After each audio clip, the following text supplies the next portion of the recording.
All right, here we go. Here we go.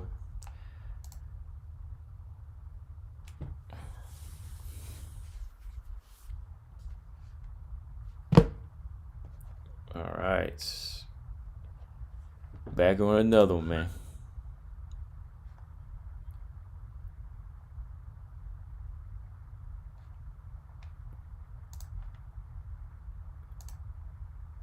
All right.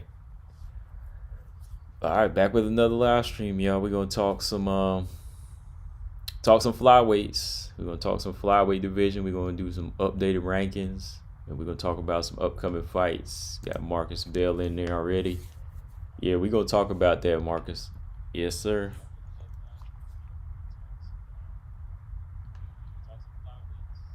So yeah, we're gonna get started here in a minute.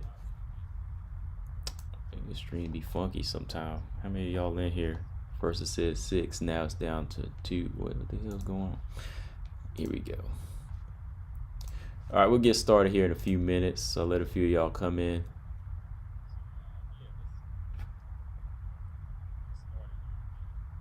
Everything looks good here. And yeah, a few more minutes so we'll get started. Let a few of y'all come in here. Cause yeah, man, this is some good stuff we're gonna talk about, man.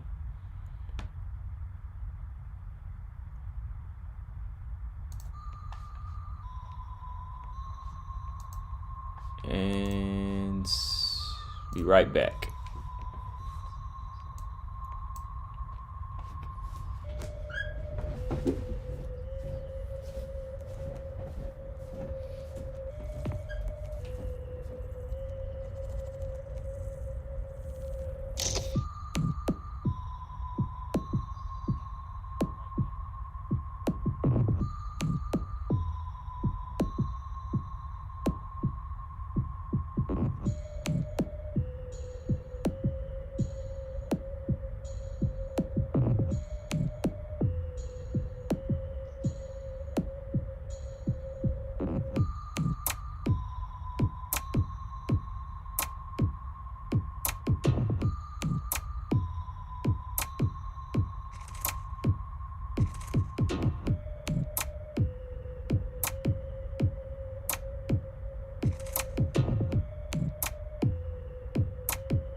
All right.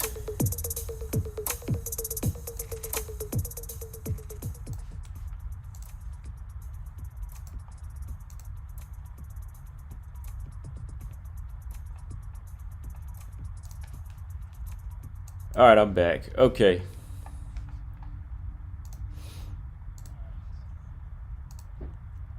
Ernest Richardson, what's going on, man?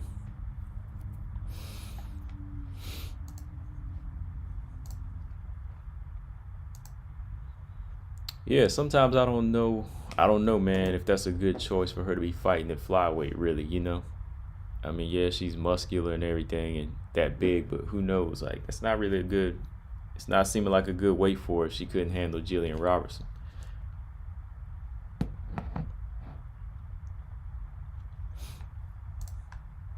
All right, so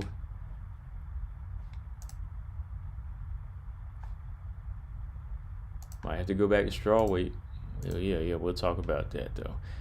All right. So yeah, here we go. Welcome back to another CB99 live stream, y'all. Like I said tonight, man, let's talk about the flyweight division.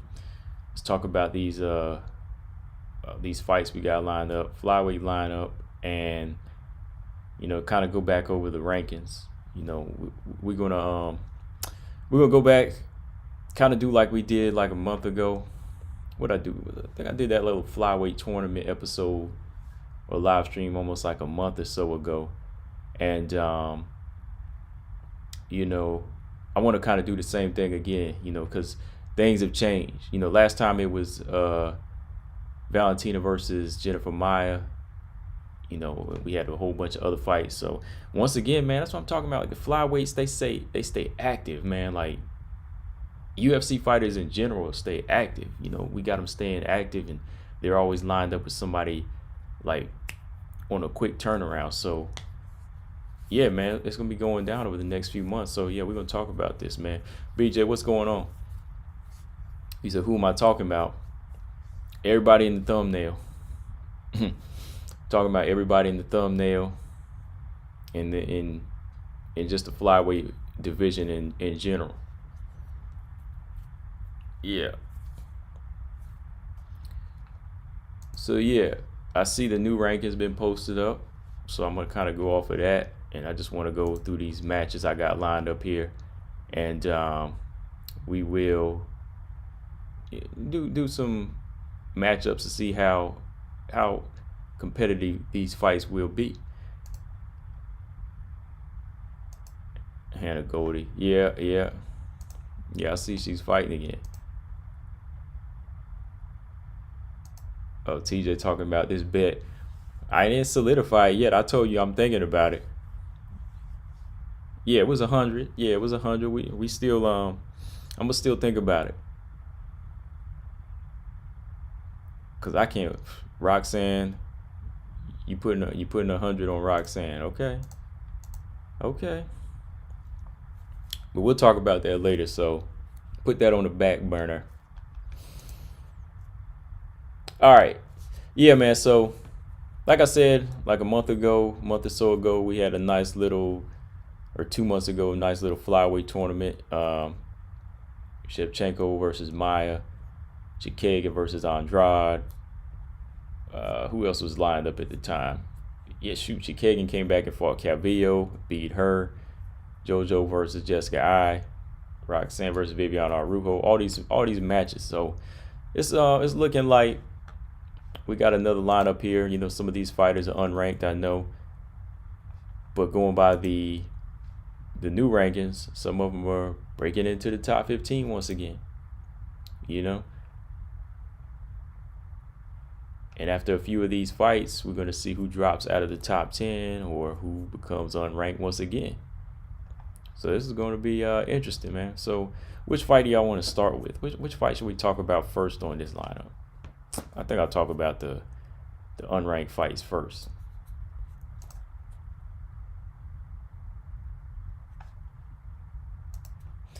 Oh boy. Yeah, we'll talk about that. Flyweight division. Featherweight division was that was her last fight anyway. I thought that was her last fight anyway. So yeah, it's done. Featherweight division is done, y'all. Yeah, it is done, man. It is done. So I'm gonna go by like significance with these fights, not necessarily by dates. Let's talk about Poliana Bateo versus Jinyu Kim real quick. All right, we got that fight lined up. It's an unranked fight that's going down in May. I want to say like can't remember if it was the May 5th date or what, but Poliana Bateo and Jinyu Kim. This is kind of just I think it could be one of those highlight type fights, not like a big significant fight, but just kind of action-packed fight. Jinyu Kim putting that pressure on this physically big, strong Brazilian. But Bateo hasn't looked as strong as she needed to be at flyweight, in my opinion. Sometimes I think she should be a strawweight. Maybe she's just not disciplined enough to stay at the weight, because she looks like this big, physically strong Brazilian fighter, like you were saying, like Ernest Richardson was saying, but you know, she couldn't even handle Jillian Robertson. You know, Jillian Robertson was her last fight back in October, and she got dominated. You know, so this is kind of like a fight just to not even see who can break into the top 15.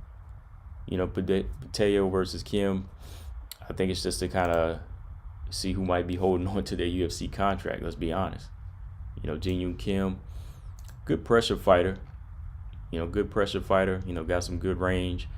But she was outboxed by Alexa Grasso. And to me, if she can't really strike with an Alexa Grasso, I really don't see her striking with anybody in the top 10, to be honest.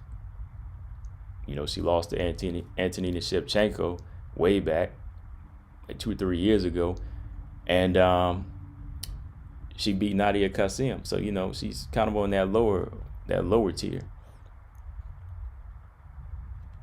You know, so Paulina Mateo versus Jin Yoon Kim, unranked flyweight fight. I don't see it really, you know, pushing anybody into the top 15. I mean, I'll watch it just for blood. Yeah, you know.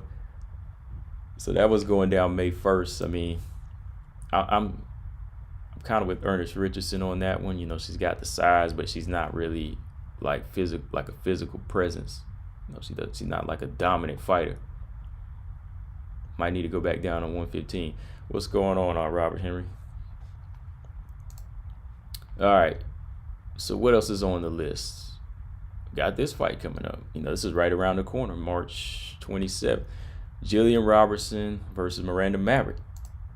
All right. So going by the rankings, updated rankings, Jillian Robertson's back in the top 15. She's number 15 again. All right. So with Jillian Robertson back in the top 15, Miranda Maverick's getting her first top 15 opponent, right? You know, got her first top 15 opponent, so this is gonna be big for her. And this makes this fight even more. This makes this fight even bigger. You know, Jillian, not much has changed. You know, my prediction's not changing. You know, I know she's a dangerous fighter on the ground, but like I said, Miranda Maverick's much more well-rounded, and it will be competitive on the ground, but on the feet, I feel like I got to favor Miranda. You know, physically strong fighter. I think, you know, she's much more committed to her striking. And even though she is a little bit shorter and actually has a longer reach. Even though she's a little bit shorter, she has the longer reach. I think she's going to bring something that, you know, Jillian Robertson can't handle. So yeah, that fight's going down March 27th, and I still feel like that's still my same pick, not changing. I think Miranda's got this fight. Either, you know, she'll turn the tables and get it by submission, or she'll win a unanimous decision, and this will be her fight to break her into the top 15. So yeah, line up. Those two fights. So one unranked fight, Jillian Robertson back into the top 15. All right, let's see, what fight talk about next here? Hold on. Antonina Shevchenko versus Andrea Lee. So when this fight was first announced, Lee and Shevchenko were 12 and 13. Now they both bump up to 11 and 12. All right. Both of these fighters move up to 11 and 12. I just don't understand. Like, I don't understand, man, like how Andrea Lee continues to fluctuate between 1 and, you know, or, you know, alternate between like 10 and 11 with 3-fight losing streak. You know, like I said, I ain't trying to attack her. I ain't trying to attack Andrea Lee, but it's crazy how she continues to move up and move closer to top 10 with no wins. You know, 3-fight losing streak, man. Y'all talk to me like, why is that? You know, Antonina Shevchenko, I understand with her, okay, 13, 12, she'll alternate between those two. You know, she is on a win-loss pattern. Like, if somebody falls out of the ranking, I understand you might bump them up. But man, like Andrea Lee, like, she won't move but below Antonina Shevchenko. I actually think Shevchenko should be above Lee. I mean, that's just me. So yeah, going into this fight, I think this is a must-win for Andrea Lee. Like I said before, I think Andrea Lee got to showcase something. You know, she got to showcase something. She got to come away with a dominant win. She got to look like she did against those lesser opponents like Montana De La Rosa, Veronica Macedo. You know, she's got to look like those type of opponents. She's got to look like that type of fighter against those type of opponents. You know, Andrea Lee's got to make Antonina Shevchenko look like that May 15th. I think Antonina Shevchenko is becoming more well-rounded. You know, I think if she was to take this fight to the ground and to make that type of scrappy attack like she did against Lipsky, you know, you might see Antonina Shevchenko, you know, pulling the win out by either by a stoppage off the ground or submission. But it's tough to call. I think Andrea Lee has a lot of good skills. She just don't execute at the right time, man. Because I said Andrea Lee should have beat Roxanne in the rematch, but she just didn't execute the jab. She didn't execute her takedown defense. She kept letting Roxanne take the fight to the ground, and she kept letting rounds slip. You know,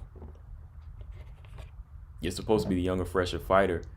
You know, extend that jab out, extend those front kicks out, keep Roxanne back. But she let that fight slip. It was hers to win too.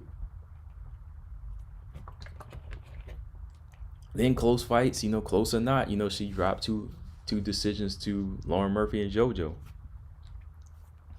So it lets you know that if she's falling behind, she doesn't really know how to level up and go in and get that win. So if Antonina Shevchenko picks up the pace in this fight, if she actually picks up the pace with her Muay Thai, you know, she could build up an early lead, you know, maybe take this fight to the ground and make it interesting. You know? So yeah, those first three fights, interesting. Definitely got some interesting matchups. I can't really pick with like I said, Paulina Mateo, Jinyu Kim. Just a fight. That's just a fight. Andrea Lee versus Antonina. If I had to pick, I'd say Antonina, but it's still a close one. All right, what are y'all talking about? Let's see. TJ said Jillian inherited number 15 because they yanked Davis out of there. I still consider an unranked fighter bout.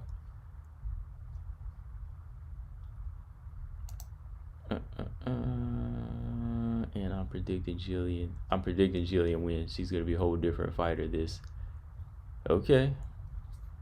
You don't put money on that, TJ? You talk confident on that one.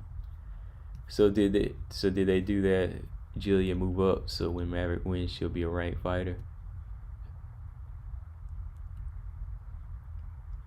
Yeah, I'm sure she was probably like number 16 or 17. So if you yank out Alexis Davis, since she's going to 135, it would bump Jillian up. So, you know, it's a ranked fighter. It's a ranked fighter. I mean, if Andrea Lee is in there, look, let Jillian have her spot. You know?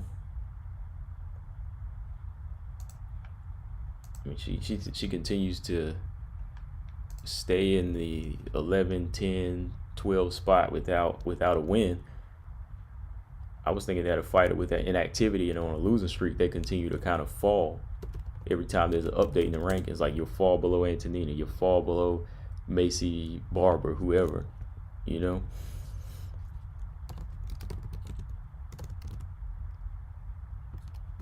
Okay, what else? Let's see here. Hey, Gordon Morris. If Andrea wins, how does that help her move up in the ranks since Antonina is ranked below her? I don't know. I have no idea. It's more so in favor of Antonina Shevchenko. That's why I was saying, like, it'll move her up somehow, Gordon, because, I mean, she's moving up without a fight now. She moved up without a fight, you know, so I'm sure it'll bump her up to number 10 somehow, which will push Alexa Grasso to number 9, and I don't get that. I'm sure it will, though. All right. So this fight here is one of the ones I'm really looking forward to. On May 8th, Roxanne Modaffar versus Taylor Santos.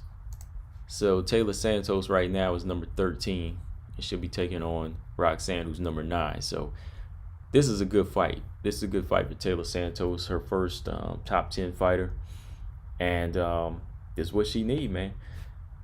Excuse me. This is what she needs to get in there and get closer to be a threat to the champion. You know, I think Taylor Santos is ready. You know, I know everybody kind of says, oh, she's not the it. She doesn't have the it factor because she had one close, controversial loss to Romero Barella. But I think throughout the cancellations, you know, the many times she was supposed to fight different fighters, you know, she just kept preparing and getting better and better in training. You know, just kept continuing to develop herself more and more. I think that was a benefit to her. You know, Taylor Santos got 2 dominant wins over Molly McCann and Jillian Robertson. I know they're lower level fighters, but still, you know, you're talking about a fighter with solid BJJ, some decent striking, good takedown defense, and just all around athletic and physically strong. And that's what you need. That's what you need to beat a Roxanne. I mean, I broke it down yesterday. I mean, I'll break it down at the end of the show if y'all want me to again, like on why Roxanne, her record isn't as special as we think it is, or why she's as dangerous as we think she is. You know, yesterday, like in a nutshell, like I said, yesterday, Roxanne, if you go back and study her win-loss pattern, her wins are over fighters that are one-dimensional, and her losses come to very physically strong, athletic fighters. You know, Nico, Sarge, Vivian, who else was on that list? Shoot, y'all know who I'm talking about, though. I broke it down yesterday. I have to pull it up again while we talking about. Hold on. Who else?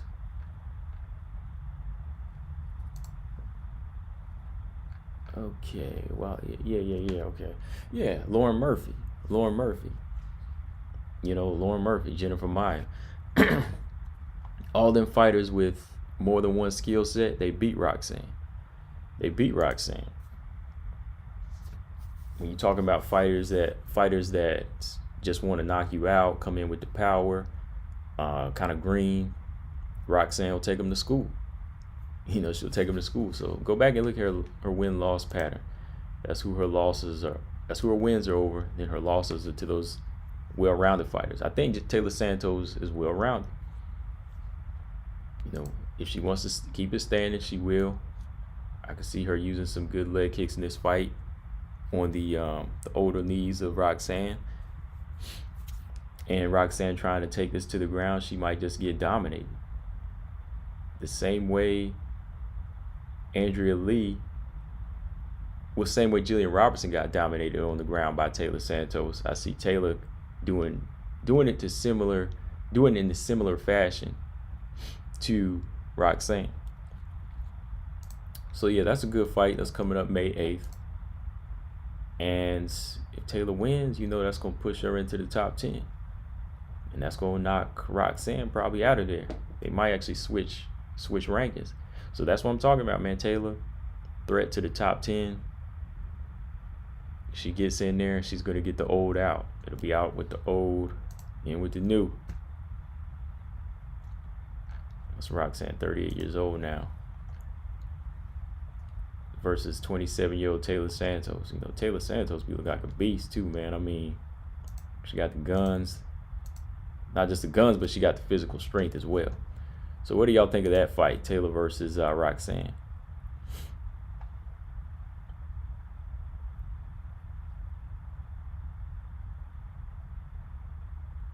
Yeah, Robert, you know, when she loses, she just moves up. You know what I mean? Like, she just continues to move up, or she'll move one spot down, and then she'll kind of stay in between the top 10 and 11 because of her privilege, man. I think that's to just try to keep her in that area because they like to, play favoritism a little bit. Yeah, Lee Grasso would have been a good fight. I would have put, oh man, like I would love to see Grasso just, put some hands on her, like use that boxing skill.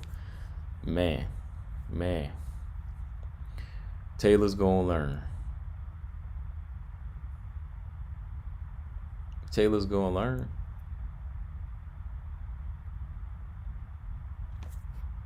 Oh man, Coach, what's going on?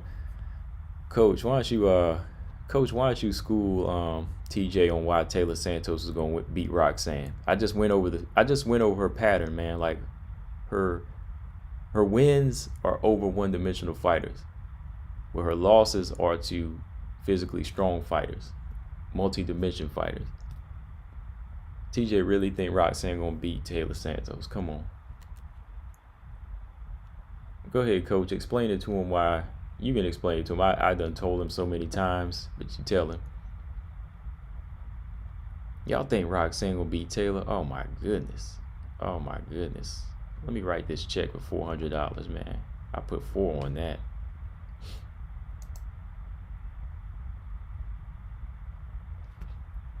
Oh my goodness. I can't believe y'all.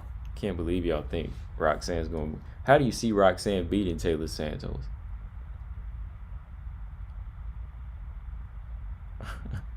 Ernest said Andrea was probably set up to be the bombshell blonde, then she flopped. Yeah.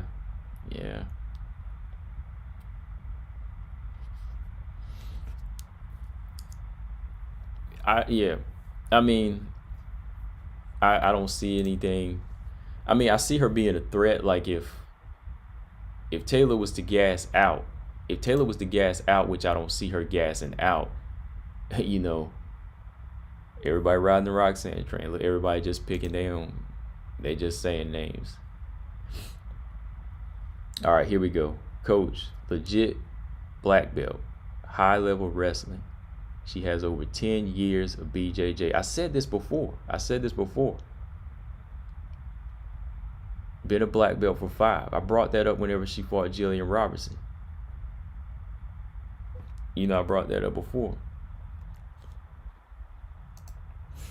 That's why I said she was going to beat Jillian Robertson, because she's a black belt and she's stronger, she's athletic, and she was going to get the job done.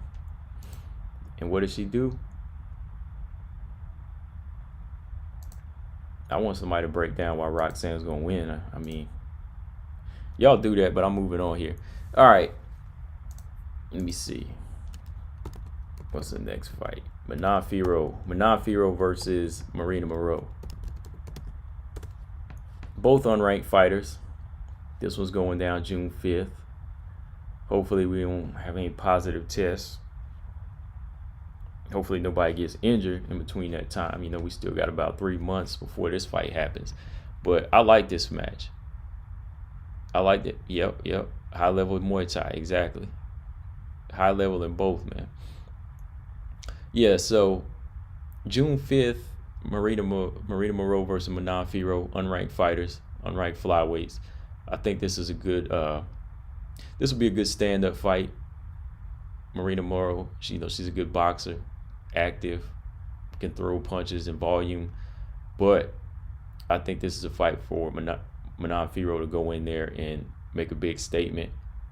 And depending on how the rankings move round and round, it might push her in there to number 15 by default in the next 3 months. You never know.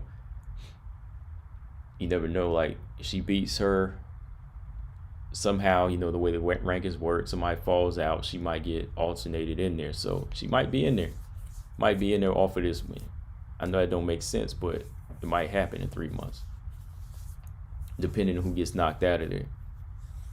But I really want to see Manon Fiorot make a statement, and then after that get a fight with like Antonina Shevchenko, Andrea Lee, Alexa Grasso.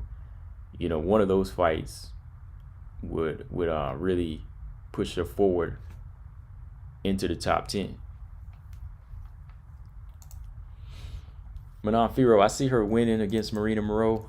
I think that Marina Moreau is a good striker, but she doesn't have too much power. I don't think she has too much power. Last time out against Mayra Bueno Silva, she did box well. She boxed circles around Mayra Bueno Silva, but when Mayra Bueno Silva would catch her, she would do some damage.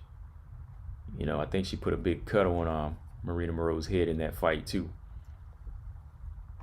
Let's see, Manon Fiorot is about 5'7", big flyweight. Physically, she's just a big flyweight.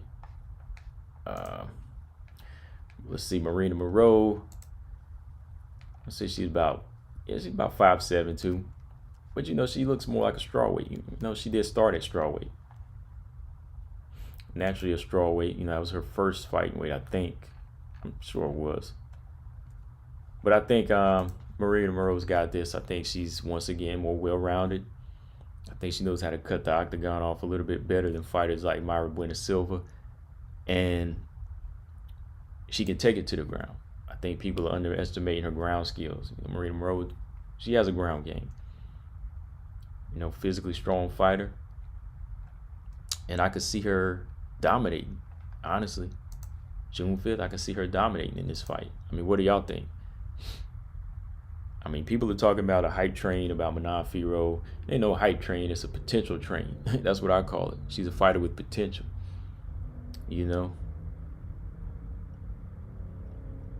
She's slowly making her wave. Of course, she just won her first fight, but this is her second fight. If she goes in there and makes another wave, then she's still a promising flyweight. Nobody's saying she's a title contender yet. She's more of a threat to the top 10 in general. Not a threat to the champion yet. People gotta understand what a hype train is and what a potential fighter is. So let me check the comment section here. Gordon said Lee has not gotten favorable treatment. She's been robbed at least twice. Her ranking has moved up and down, mainly because her losses weren't beat down, split, controversial decisions. Yeah, she was never really beat down, but still riding a 3-fight losing streak. You would think a person would fall down the rankings.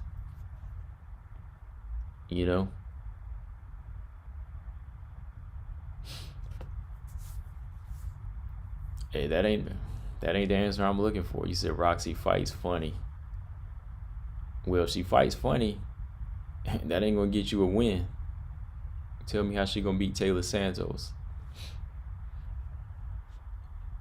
That's what I want to know from TJ. I want to how is Roxanne gonna beat Taylor Santos? Tell me that. Tell me that.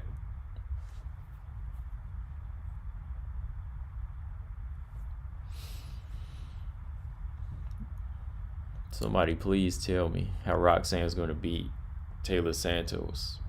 Her having a funny style ain't gonna win a fight. BJ said if Marina starts slow, Manon will overwhelm her. Moreau gotta sit down on the punches and mix up those takedowns. I actually see Manon Fiorot, reversing a few of them takedowns. I seen her press some big girls to the fence. Get those underhooks and press her.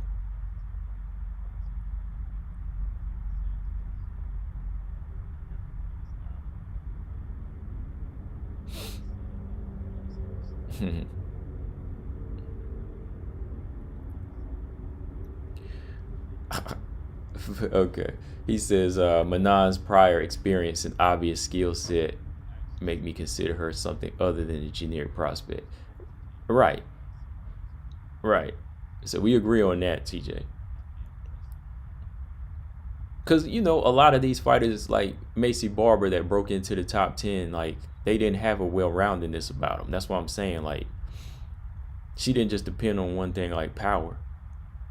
She's already coming in here with work.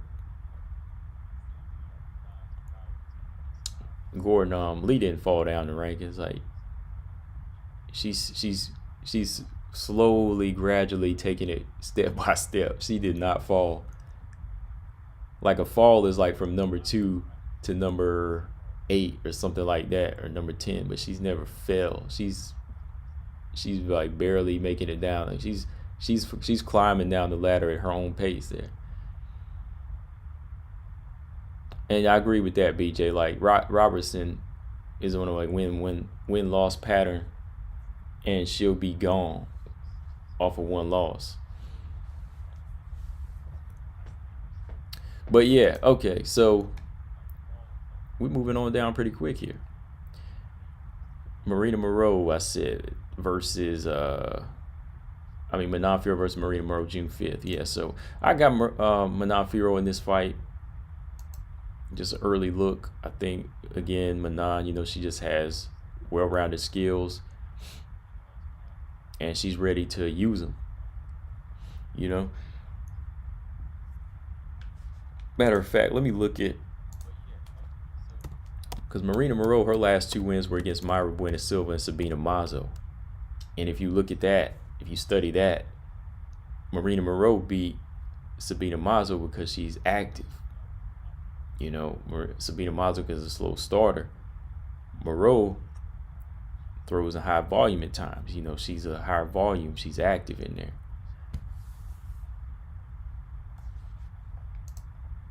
Right, Gordon. Yeah, she started at 5, and she's slowly falling. So she started at 5 when? When did she start at 5? Like 2 or 3 years ago?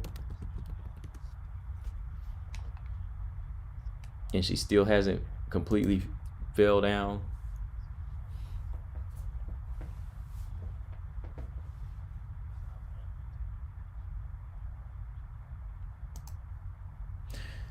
Okay, BJ said Roxy has a lot of power. Does not have a lot of power. Yeah, she has accuracy, yeah, she just has accuracy with that right hand. I'm telling you, the right hand is underrated. I will say that about Roxanne. But I think at this point, after a very dominant performance by Viviane Araujo, I don't see her beating another strong 27-year-old like Taylor Santos.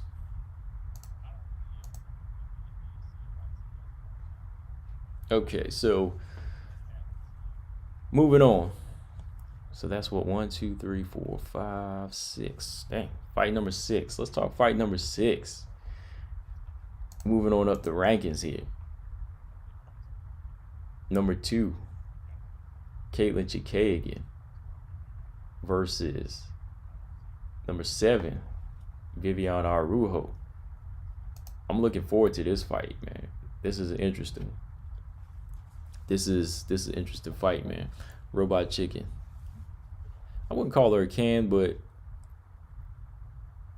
her wins over fighters as of recently, like I said, I broke it down. Okay, so I like this fight. Caitlin Chookagian versus Viviane Araujo. Let me pull up the fight date real quick. I just want to see which one this is on, because this feels like it's right around the corner. Or is this a May fight too? Dang, so many fights, man. So many dates set. Yeah, May 15th. Another May fight. So yeah, we got like a flyweight tournament going on in May, man. It's crazy. Caitlin Chookagian, Viviane Araujo, May 15th. This one here, I could see Viviane Araujo losing it just as much as I could see her winning it, man. It might sound crazy, but yeah. I think the thing that makes this fight so interesting is Caitlin Chookagian's style. Like, Caitlin doesn't hit hard, but she still hits. You know what I mean? Like, she could score points. She's that points fighter. That points fighter that has this awkward style, and it can just like throw a lot of people off a rhythm. Like it did Antonina Shevchenko. Well, that fight, she would throw her off and then she would just dominate her on the ground. But when you go back and look like the JoJo fight, she's just shooting shots straight up the middle and landing. And if you have no head movement, you're pretty much going to lose the fight. I mean, when she outpointed Cynthia Calvillo, kept Calvillo at a reach with her jab, she was just working. Not even like landing hard shots, just like continuously throwing something out there to score. Vivian Araujo, got some beautiful strikes, man, but it's the gas tank. It's the gas tank everybody's worried about, and that's one thing I'm worried about, man. Like, I think Vivian Araujo has more power. I think she has a little bit more savvy to her shots, a little bit more commitment to her shots, but I think Caitlin has a slickness about her. Like, she's not fastest fighter, but there's a slickness about her that can throw you off, and it wins fights. It's her off rhythm that kind of makes her win fights, because like by the time you're trying to reset your feet, she's throwing 3 shots in your face and then she's moving.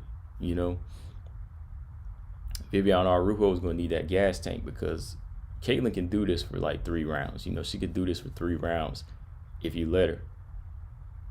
Never really show a sign of gassing out, but Araujo, she'll start to gas around 2 sometimes. Definitely in 3. She definitely will in 3. I mean, the improvements that she made over the past few, I say the improvements that Vivian has made over the past few fights, it's definitely worked in her favor. It's definitely started to sharpen her up. Like, she's not as extra as she used to be. If you go back and look at her fights with like Alexis Davis, she's constantly bouncing around on her feet, using all this energy, doing a lot with her legs, throwing a lot of shots sometimes that don't land. But when she started slowing the pace down and picking her shots, using her speed, efficiently, she started getting the results she wanted. But naturally, it's just the gas tank ain't there. It's the cardio. She didn't use as much energy in the Roxanne fight, but you could see her starting to gas, man. And that's when Roxanne started to home in with the right hand and try for those takedown attempts. Thankfully, Vivian Araujo has takedown defense, and she's physically strong. And the way I would say Vivian needed to approach this fight would to be in the chest of Katlyn Chookagian, clinch fight to get her power off. Use her timing and, close the distance on Katlyn Chookagian. So you're going to have a gas tank to fight Katlyn. Either that or make your power known like Jessica Andrade did. Jessica Andrade said, look, you landing now, but eventually I'm going to catch up to you. And she caught up to her in the last, 20 seconds of the round. Boom, body shot, done. Now, will Vivian land like a body shot like that? I don't think so. But I think she could land some damaging blows if she closes that distance. I mean, what do y'all think? Let me see.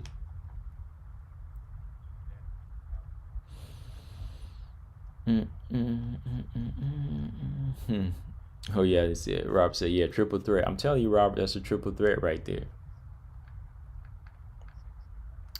Let's see. BJ said Roxanne does have. Oh, hold on. I already read that. Hold on. Let me see. Let's go down here.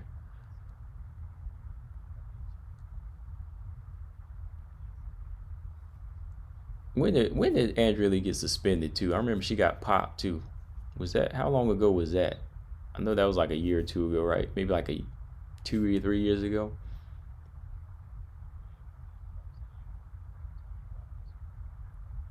Gordon said, recall that Lee had to wait 6 months while the flyweight division got started with Roxanne and Eubanks at the top. Robert, most fighters in the UFC end up on the brink of being cut, but fighters like Andrade Lee is getting started. Every day, man. BJ said, I think it's going to be hard for Vivian to land on Katlyn. Katlyn's striking is too good.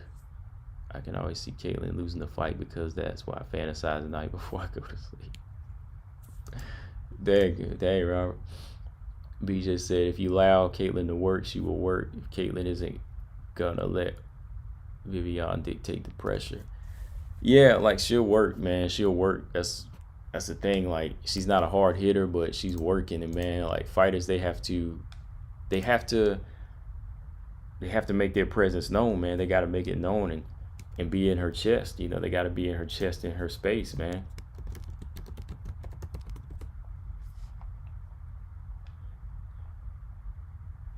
I can always see Caitlyn losing the fight. Yeah. And this chat keeps on scrolling back up. It's weird. Gary, if Andrade can land on Caitlyn, so can Araujo. If she gets in there, she's gonna have to get in there, you know, like she's gonna have to get inside the clinch and work dirty. You know, she's gonna have to work in this fight. I think she can't really keep it on the outside. BJ said Andrade wasn't landing a whole lot on Caitlyn. She just bum rushed her. Yeah, that's her game, you know, bum rushing. And Viviane Araujo is not really a bum rusher. You know, she doesn't like bum rush in there like that.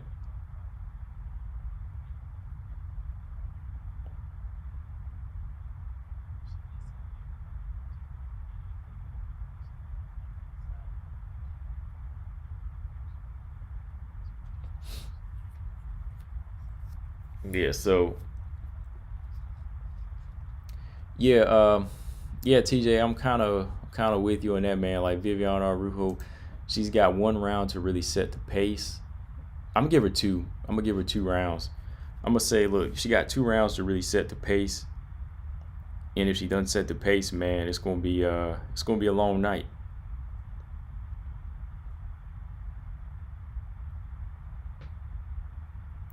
It can't be a fight where you just keep it standing. You know, it can't be a fight you keep it standing against somebody like Caitlin Chookagian. You know, you gotta close in. Don't give her space. She's not. I won't say she's like the best at using her reach, but when she does, you know, it's effective.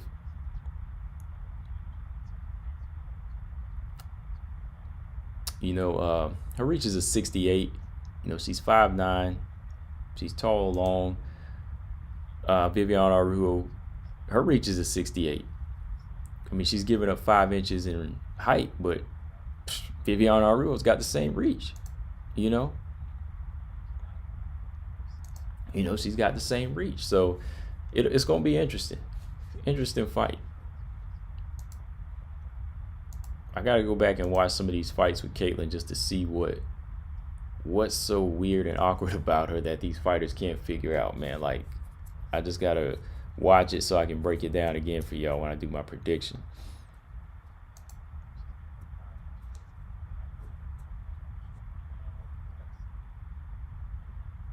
Uh-oh.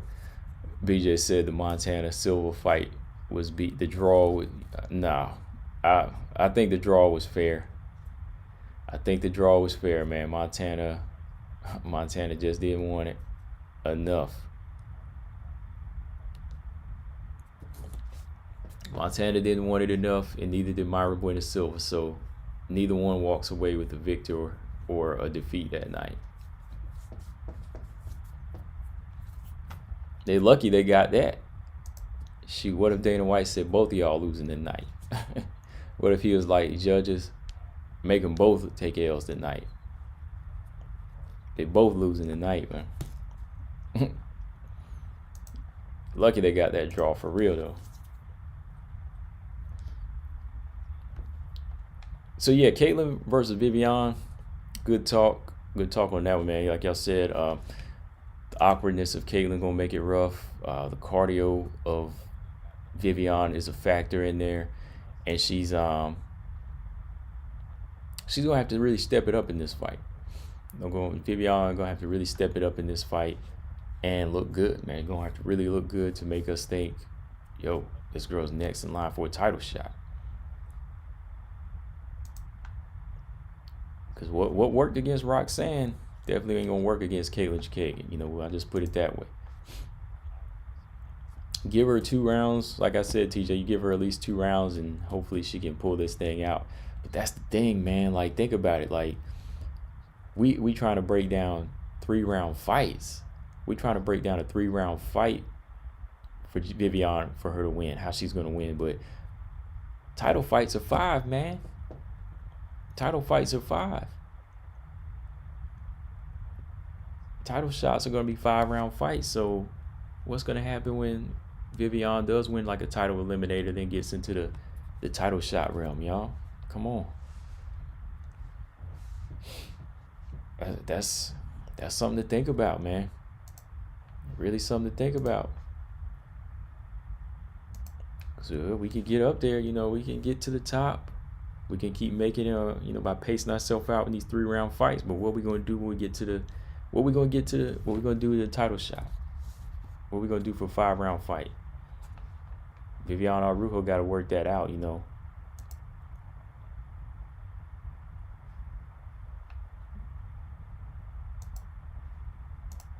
Yeah. All right. Last fight. Going down. This fight is sooner than it is later, man. I'm about ready, man. Here we go.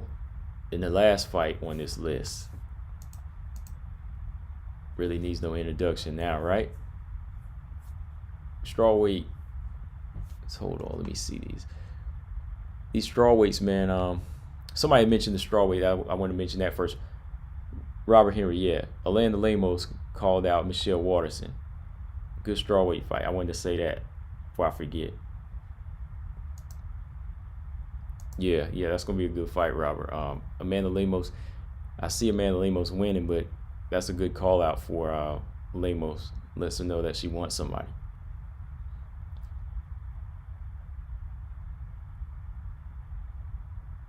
Yeah, man. Yeah, Montana gonna have to step the game up. See Viviane Araujo number 7 right now. Montana ain't even in there. All right, y'all. Okay, let's see. Yeah, last but not least, April 24th, UFC 261. Flyweight champion Valentina Shevchenko and the number 1 contender Jessica Andrade.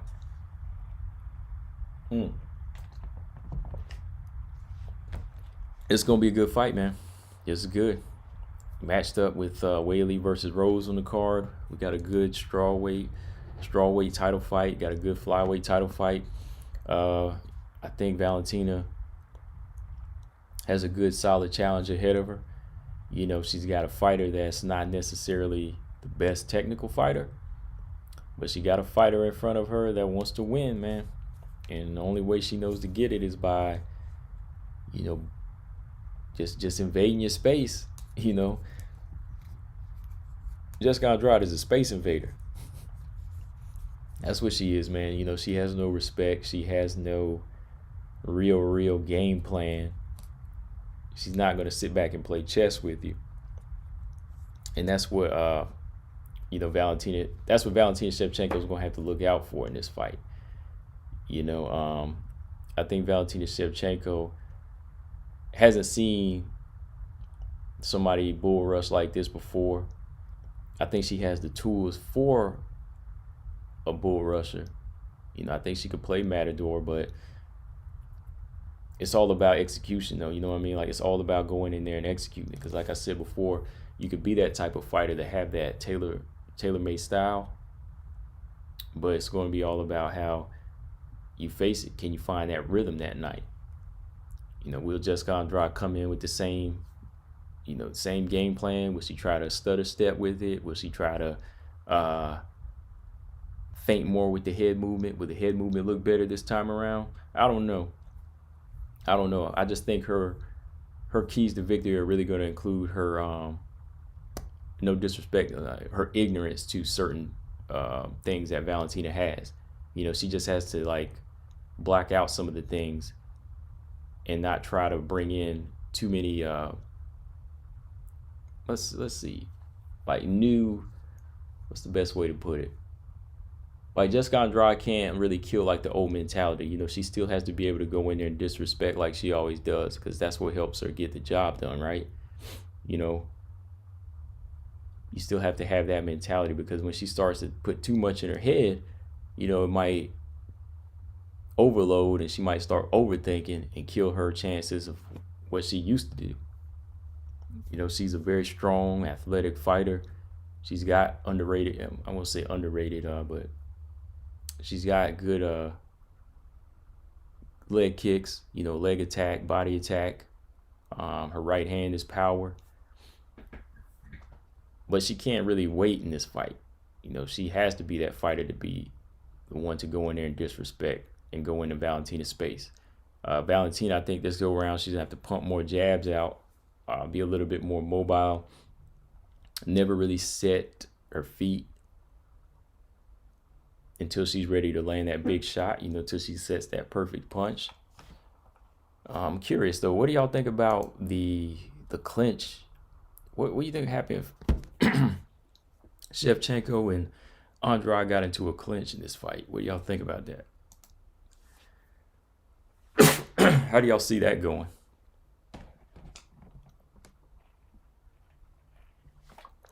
Be interested, man. Oh, hold on. BJ said Andrade by KO. Whoa. Whoa.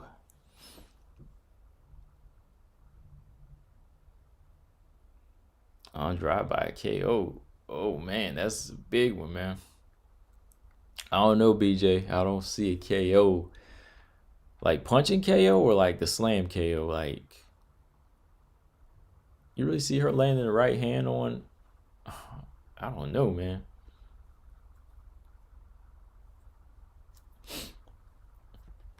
I would like to see how the clinch would be like. Can Valentina clinch with Jessica Andrade and land some knees to do some damage?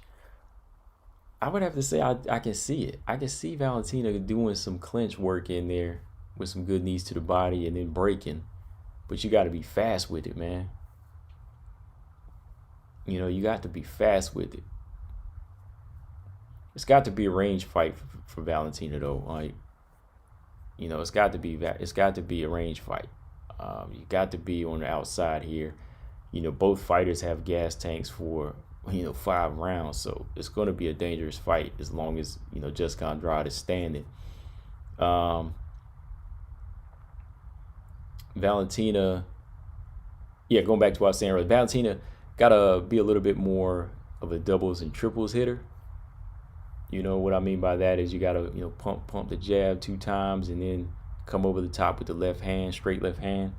You know, if she switches to orthodox, vice versa, you know, double jab right hand. Just keep those straight shots right down the pipe. I mean, don't do anything too fancy with the fighter like Jessica Andrade. Like, she may seem one-dimensional, but keep it simple on Jessica Andrade. You know, just shoot jabs straight up the middle and use lateral movement. And I think you could have her beat. You know, I really think you can have her beat.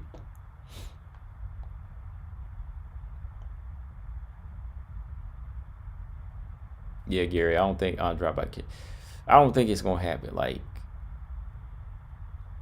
I will say this: I think Andrade's chances are better than Megan Anderson's chances were. I will say that they were better than Megan Anderson's chances were against Amanda Nunes. Colton, what's going on? Colton said Maya manhandled Valentina. Andrade could do it too in the clinch. Maya, she did about what, 1 round? She won 1 round out of that fight. She manhandled her maybe like a few times, but you know, Valentina was still able to get it where she needed to be and work. I think the more dangerous thing about Jessica Andrade is when she manhandles you, you're not going anywhere. It's much more of a deadly game. I think Maya doesn't have the same relentlessness as Jessica Andrade. See, Jessica Andrade gets her hands on you, you can pretty much say it's a wrap because she's going to try she's positioning your body for the slam. See, Jennifer Maya, she was manhandling in moments, but Valentina was able to get away from it because she wasn't really trying to go for that perfect slam or that wild slam like she does, you know?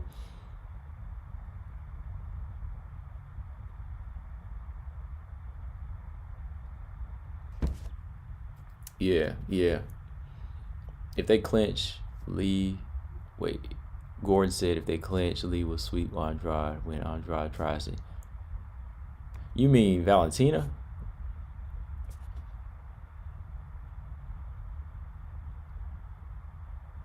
We talking about Valentina versus Andrade, Gordon, not Lee. If that's who you talking about. Yeah, you were saying Lee, I think. Yeah, we're talking about Valentina versus Andrade.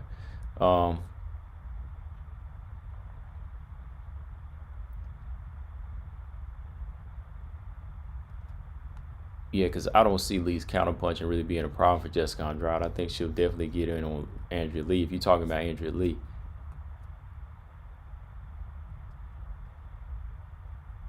BJ said Valentina doesn't stick a jab, and that's Andrade's kryptonite. I think she will in this fight, though, man.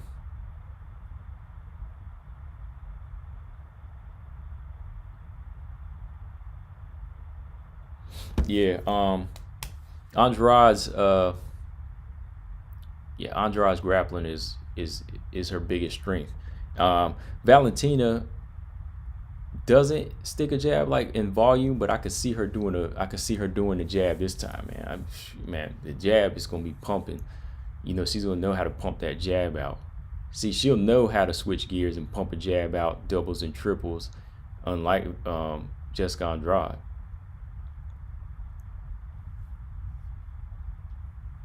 You know, I think this is gonna be the fight where she pushes the jab out more. You know, you gotta switch that gear. You know, Valentina's a champion. Valentina's a champion. Look, I can't say she can't fight out of her comfort zone. You know, she's champion for a reason. I think she prepares for volume. I think I agree with that, BJ. Yeah, she doesn't pump the jab out like Joanna throughout a fight. That's Joanna's thing. But I think that this is going to be a fight where Valentina switches that gear and puts in the work. You know, she's definitely going to put in the work and say, look, I got to pump the jab out at least 2-3 times to set up these left hands. I'm going to go to the body with the kicks. It's just an interesting fight, man. It's going to be a good fight.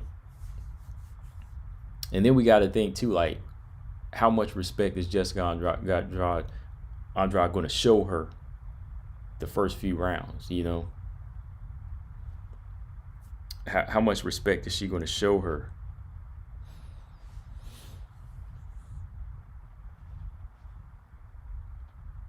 Oh, yeah. Y'all stay on topic, man. Y'all talking about Andrea Lee. Y'all talking about Montana, man. Let's jump to Valentina. Yeah. We got to... Let's stay on topic, man. Let's stay on Valentina and Andrade. Let's stop talking about Montana and Andrea Lee, man. Gotta get back on topic, man. Yeah, Gordon, okay, you had Lee on the brain. I got you. You were talking about... I figured you were talking about Valentina, though. Yeah, let's stay on topic here.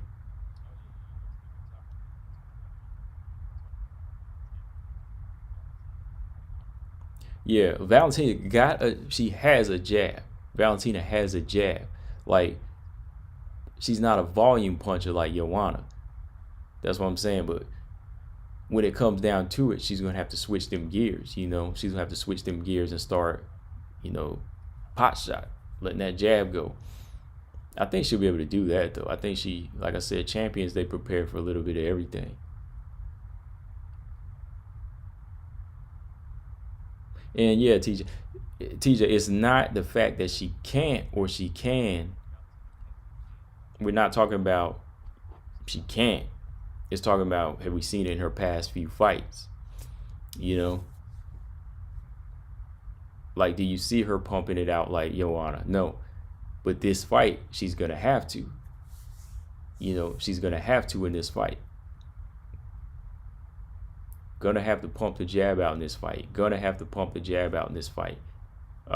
Namajunas did a good job with it the first round of the first fight. When she abandoned it, that was a wrap. Joanna, she kept the jab in the face for 5 rounds. I think Valentina's going to have to do a similar thing. Keep the jab in the face of Jessica Andrade for 5 rounds. Or however long it takes to stop her. You know, you throw a head kick in there, it might be a short night, right? So, yeah, it's not that she can't pump out the jab. It's the fact that she's going to have to pump out the jab. She knows how to pump out a jab, but it's about doing it in the right fights. And this is the fight where she's going to have to do that in. All right? Makes sense, right? Colton said,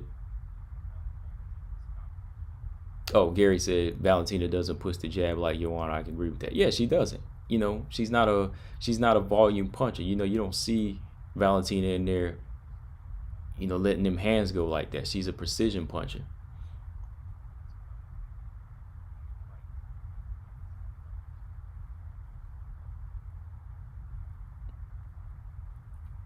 You know, don't yeah, you got to work though. You know, don't get too committed to one shot at a time.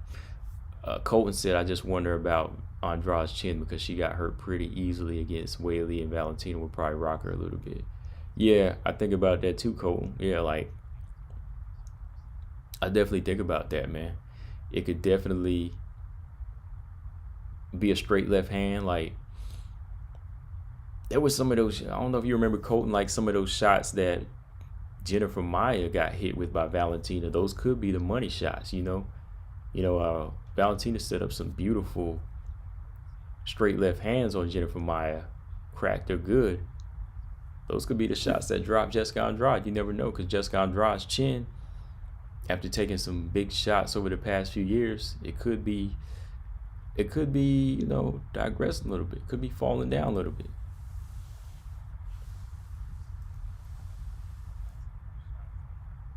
Yeah, Gary says side kick to the lead leg can help with distance management. Yeah. Valentina's good at that. You know, that's what she's good at. Like combinations of 1-2, end it with a leg kick. You know, double jab, end it with a leg kick. You know, she's always ending it with a leg kick, or, you know, starting with a leg kick.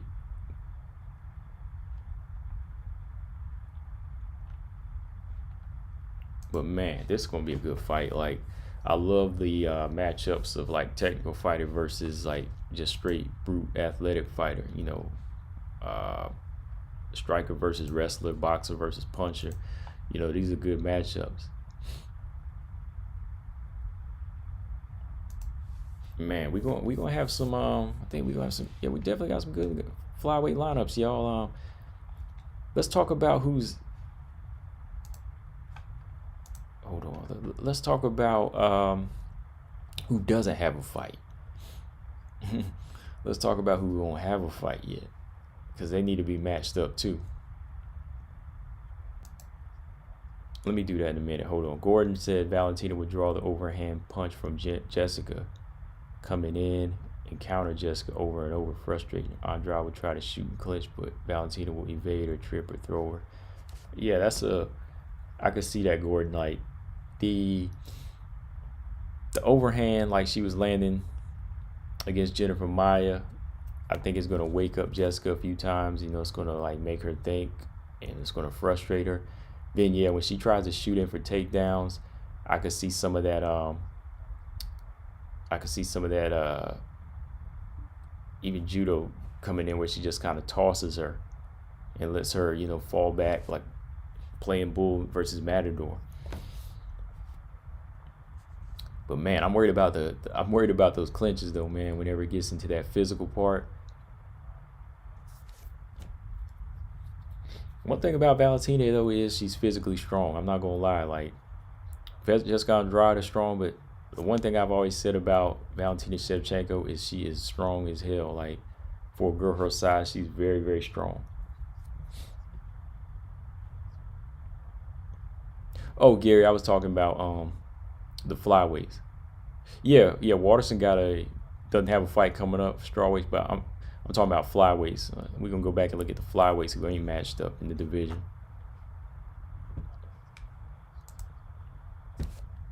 So on that note, let's see. Good matchups, man. Just good flyweights coming up. Good flyweight matches coming up. Okay, so let's start from the bottom. So number 15, Jillian Robertson, matched up. Number 14, Macy Barber. She doesn't have a fight. Let's see how quick she returns. Do you think Macy Barber's gonna come back in the next few months? Do you think she'll come back in the summer? What y'all think? Macy Barber, number 14, no matchup. Let me know. Number 13, Taylor Santos, she's matched up. Number 12, Antonina Shevchenko. Number 11, Andrea Lee's matched up. Number 10, Alexa Grasso. Just came off her win. No match yet. What do y'all think? Yeah, just came off her match with Macy. Okay. Number 9, Roxanne. Got to fight. Number 8, Jessica Andrade. Excuse me. Jessica I. Number 8, Jessica I. Needs an opponent. Who's it going to be? Y'all? Maybe Alexa Grasso. Moving on. Number 7, Viviane Araujo. Matched up. Number 6, JoJo. Let's see. Who we going to give her? Lauren Murphy. She asking for Lauren Murphy. Let's give her Lauren Murphy. All right. Number 5, Cynthia Calvillo. Think she's still out because of a shoulder injury, right? Correct me if I'm wrong. Number 4, Jennifer Maia. Jennifer Maia needs an opponent. Who do we got? Who she get? Could have been Cynthia Calvillo, but she's still out. Who we gonna give Jennifer Maia? Jessica I. Just stay busy fight. I don't know. Number 3, Lauren Murphy. Let's give her JoJo. Number 2, Caitlin Chookagian's matched up, and of course the champion number 1 are matched up. Valentina and Jessica. So yeah, what y'all think between them names we went down there? What y'all think about that list? How we gonna match them up? Let's see, who do we got? Yeah, BJ, that's what I'm talking about. Like, when Andrade closes that distance on Valentina, it's gonna be a little interesting. Man. Clinch fight is gonna be interesting in that. Gary said, so Lauren Murphy. Yeah, Lauren Murphy, I mean, JoJo would be nice, you know. They acknowledged each other, so we'll give them the fight. Gordon. Valentina's a master clincher from 500 Muay Thai victories. 500 Muay Thai victories, no worries about the clinch that I can imagine. I don't know, man. Like, there should be some worry just because of the way she's going to be handled. Like, yeah, if she could do what Wei Lee did in a matter of a few seconds, just start kneeing her to the body and then crack her with the right hand, then yeah, she could probably get her out of there. But if they're already fighting at their regular pace, and she comes in for a clinch, and she tries a Muay Thai clinch, might land a few knees, but I could just see the clinch getting very thick in there, man. Jessica Andrade trying to not go for Muay Thai, but she's gonna go for something very, gritty, like she's known for. Slamming, of course. Grasso Murphy. I think Grasso and Jessica I might fight next. I'd put Lauren Murphy and JoJo together, though. He said Macy's going to be back against a unranked opponent in late summer. Yeah, I can see that. Definitely not going to give her a top 15. Everybody's taken, and I don't think they probably don't think she's ready for that. So she might be in there with Courtney Casey. Macy might be in there with Courtney Casey next. Marcus said he'd like to see Lipsky versus Barber, but it won't happen. Yeah, I don't think so. I think they'll give Macy Barber Courtney Casey. Yeah, Gary. Muay Thai and MMA clinch are gonna be different,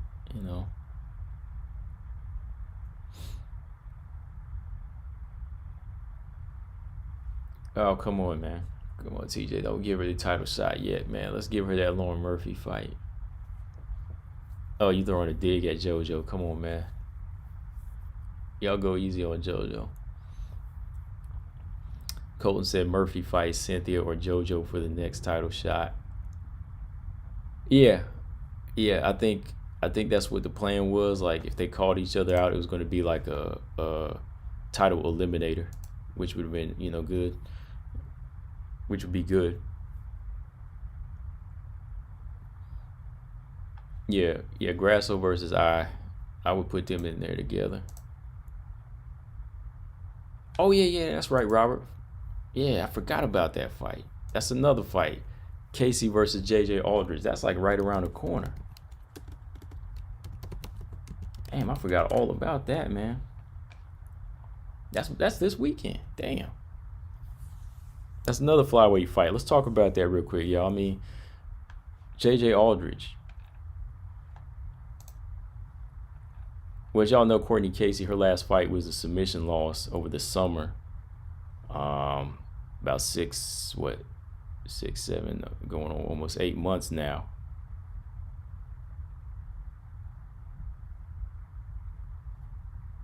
Just about 8 months. Yeah, it's about 8 months now since Jillian Robertson. You know, she lost to Jillian Robertson. So okay.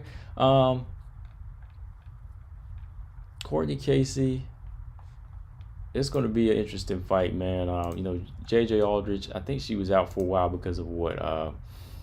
Did she have an injury? You know, she hadn't fought in over a year. She hadn't fought in over a year since her loss to Sabina Mazo. I like JJ Aldridge too, man. Like, she was kind of a promising fighter. You know, she has some good striking, man. Like, doing good work against Macy Barber till she got caught. I think this fight between her and Courtney Casey is pretty much going to be a stand-up fight. You know, we saw how Courtney Casey looked on the ground against Jillian Robertson, and you know, she is a stand-up fighter, has a very solid Muay Thai skills. So I see this fight being a stand-up fight, really a good striking match. You know, yeah, this Saturday coming up, man, that's going to be a good fight. JJ Aldridge, what is she, 5'5"? And I want to say Courtney Casey's like 5'8". No, she's 5'7". Okay. This will be a good fight, man. I'm gonna go with JJ in this fight. I know she's been out of the octagon for about a year and some change, but I think she's got some I think she's got some things to prove, man. She wants to go back in there and pick up where she left off. She has some good wins too, man. You know, Danielle Taylor, Poliana Viana. You know, she got Lauren Mueller. I know Lauren Mueller is not like a big win, but still. Close loss to Sabina Mazo. So yeah, man, JJ Aldridge, not gonna count her out, man. I think this might be a fight where she comes back and makes this a good, interesting striking match where she wins off of volume. Of course, it's an unranked flyweight fight too, so I don't see it really pushing anybody into the top 15 yet. Yeah, Rob, I'm going with JJ in this fight. Good boxer, man. I like her skills.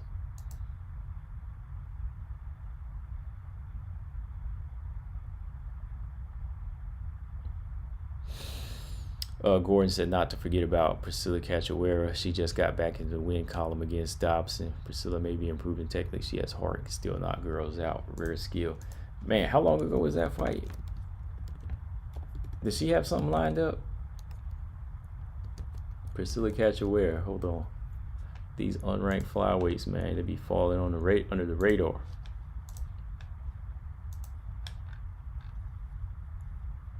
Oh yeah. She's got Gina Mazzani lined up. See, these unranked fights, they kind of fall under. Gina Mazzani versus Priscilla Cachoeira. That's another one going out May 15th. Yep. So the next few months, you got a lot of flyweight fights going down, man. Cachoeira, like you said, yeah, she has some improvement. Power, got the power too. Gina Mazzani got to be aware of the power in this fight. You know, she can't fight like she did against Rachel Ostovich. You know, she gets caught, could be like the Avila fight or the Macy Chiasson fight. You know, I think Cachoeira, you know, always got that puncher's chance. But yeah, she has been working on some things. I've been looking at it a little bit over the summer. And yeah, this one here I can't really call, man. Kind of leaning towards Priscilla. See, BJ is too. But I don't know, man. Like, since Gina Mazzani's been working with James Krause, you know, she's been making a lot of good improvements. Like, a lot of improvements. You know, she's been looking better. And that's the thing. Like, sometimes some trainers can make big changes for fighters. You know, I think Gina Mazzani's been showing more improvement than Megan has in that camp, you know.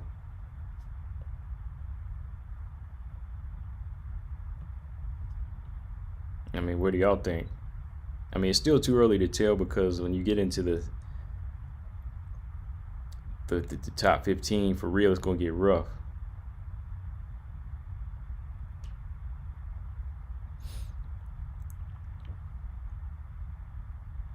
Yeah, man, she is like knockouts. Unless you're talking featherweights and some bantamweights, you ain't gonna get really big knockouts. But you know they're rare. And Priscilla, she brings some knockouts into the 125 division.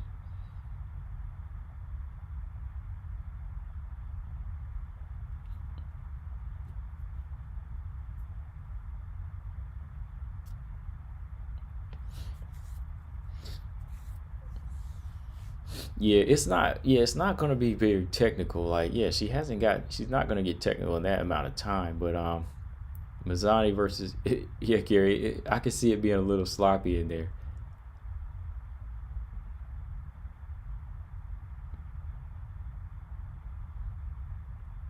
Oh, Marcus. So the featherweight division is not really cut. Is it? It's not really done. Okay, so while I'm just kind of checking the chat, BJ, you still want a link, man? I want to know your thoughts on some of these flyweight fights real quick. You know, we're wrapping towards the end of the show, so I'm gonna do an open link night here. I was just let me see. I got some free time here, so I ain't going anywhere. Let me know if you still want that link, BJ. I'll send it to you. My bad. I thought I had I lost track and then I just remember here. Let me see. There it is.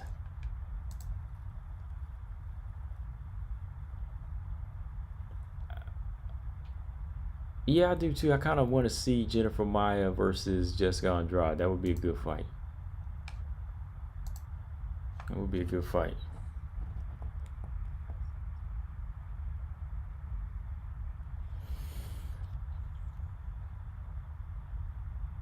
Yeah, they ain't gonna. Man, look. If Amanda Nunes says y'all can retire the division, they'll probably listen to her. But if they say it's cut because of Megan, that you know the division is gone because of Megan, that's not gonna happen. Nah, they might do something crazy and start making the division while she's gone. You know, so.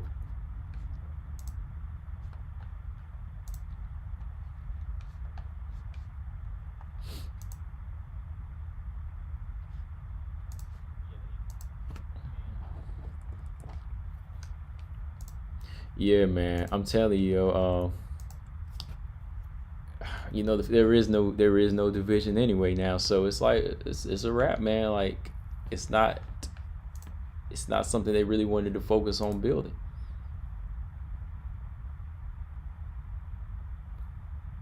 Yeah, they would have renewed her fights. You know, they would have renewed her contract if they wanted to keep her at this point. But I don't think they really have to focus on building a featherweight division right now. You know.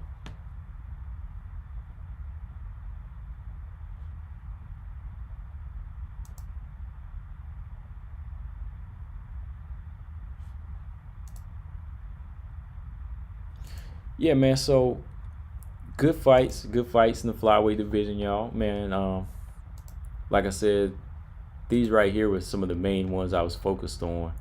Um, as far as significance, just to see where a lot of these fighters move on from here. But yeah, a lot of other flyweight fights under the radar, you know, I almost forgot about. Like I knew about them, but it just kind of kept slipping out of my brain, man. Because March 13th, we got Courtney Casey and JJ Aldrich. I mean, like I said, it's not a major fight, but it's probably going to be a good fight. Good flyweight, you know, good flyweight fight. Let me see here. Let's check what else we got going on.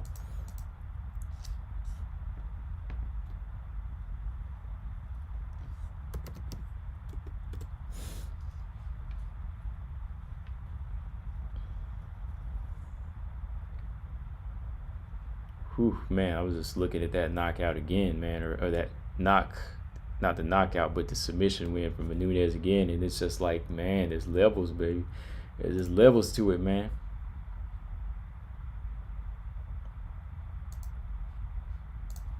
There's just levels to this thing, yo.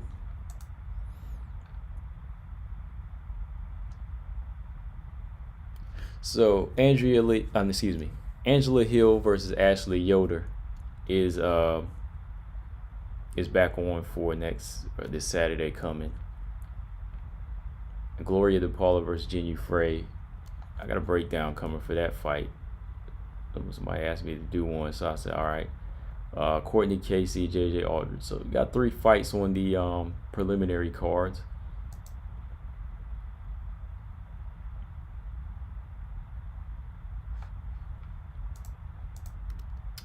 And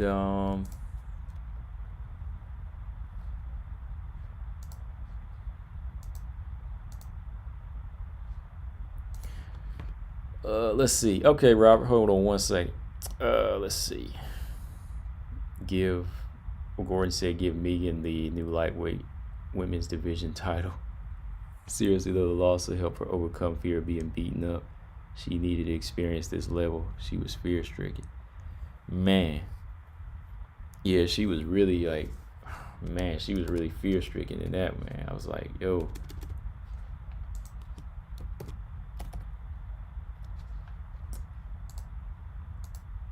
I mean, like, what were some of the things they're working on? I mean, like, there's a lot of mental things you got to work on too to get prepared for a fight. Like, what was it? I mean, she just has anxiety too. You know, she has high anxiety, so it really showed though, man.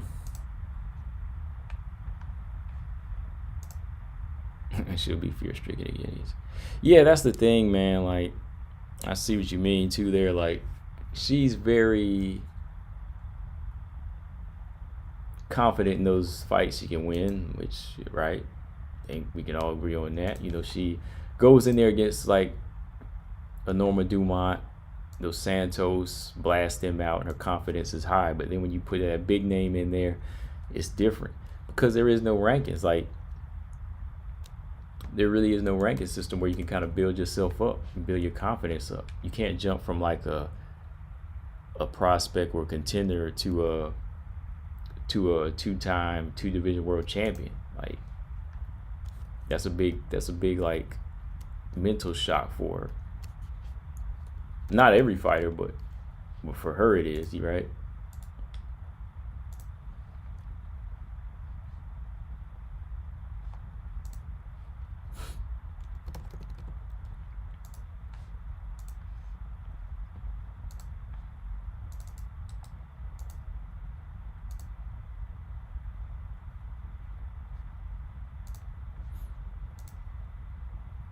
Yeah, man. So I'm sure she's great in training when it's time to go to the main stage.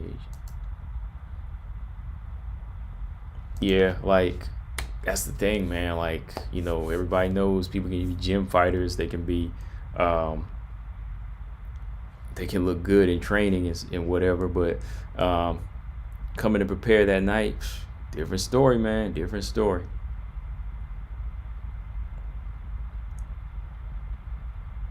It's gonna be it's a totally different story.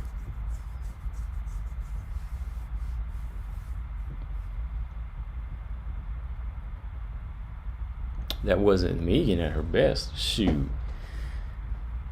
Anytime you step in there, that's a representation of you.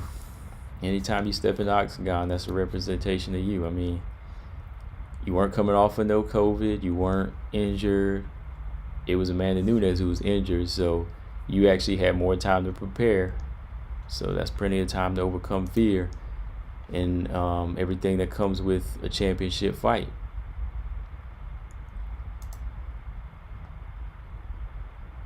To me, that's what I'm saying. Like, every fighter that comes in there is considered to be at their best. You're supposed to be at your best, you know.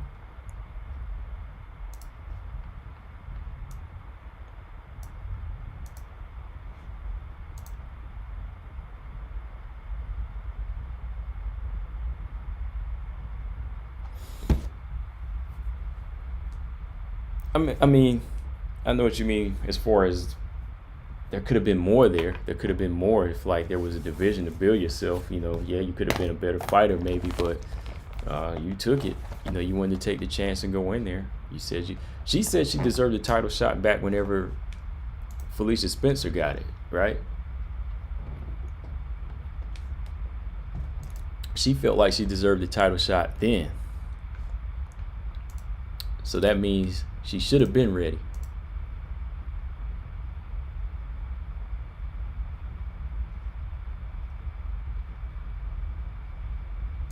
Yeah, she wanted. Remember, she called out Nunes that time she fought on the same card with Felicia Spencer. You know, Felicia won her fight, and she won her fight against Norma Dumont, and she was like, "I deserve the title shot," but they decided to give it to Spencer because you know, they like Spencer because you know they're hyping Spencer up. You know, so she had been wanting it then, so her mind frame should have been on the strap. You know, it should have been strap season for her. But come fight night, when she got the chance. No, man, didn't show.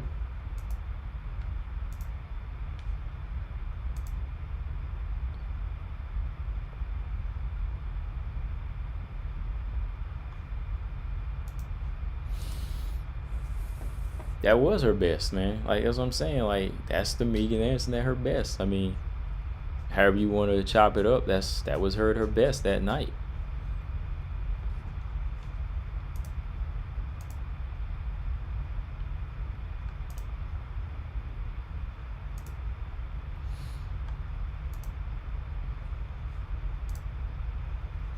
So yeah, man, good flyweight fights and everything.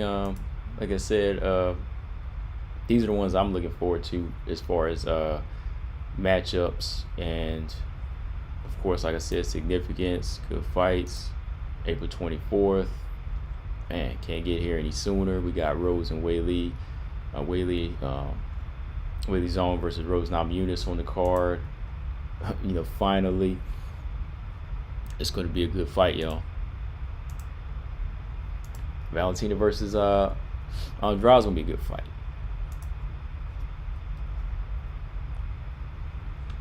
So UFC 261 is gonna be big, man. I don't know who else is gonna be on there yet.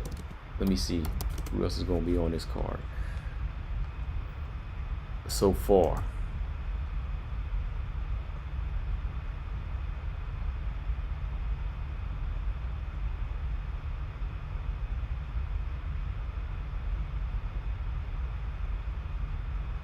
Oh, they're going to put Chris Weidman and Uriah Hall on this card, too, so far.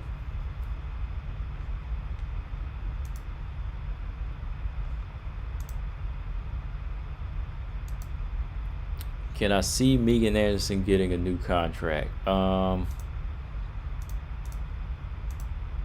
off top. I mean, if they chose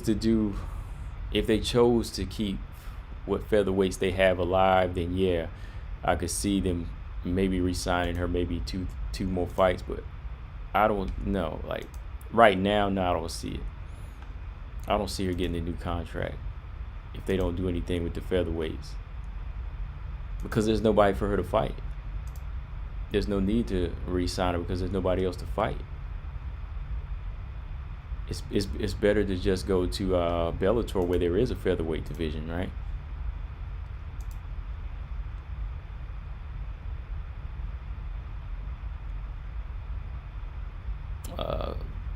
Gordon said, so now Megan's been eliminated from her list of weaknesses. That's a good thing.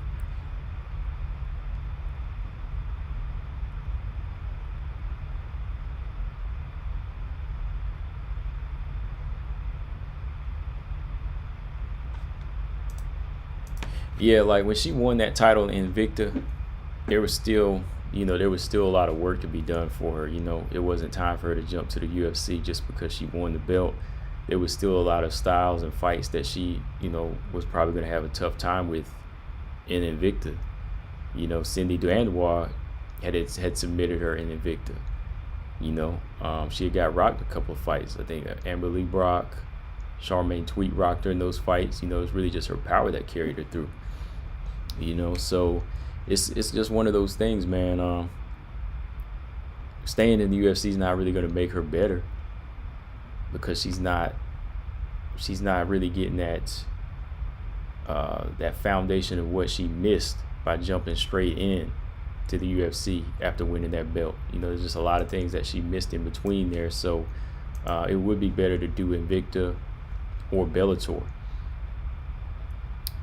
Even I think about it, yeah, Bellator would be hard for her to hang too with some of those girls like Janae Harding and you know, Arlene Blenko.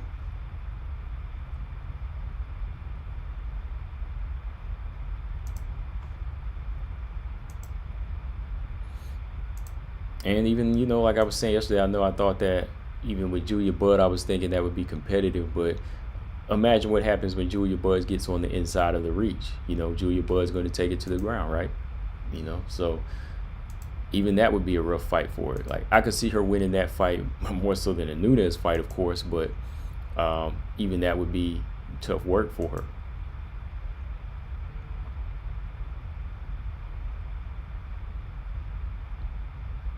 Yeah, she's not progressing at all. At all, man.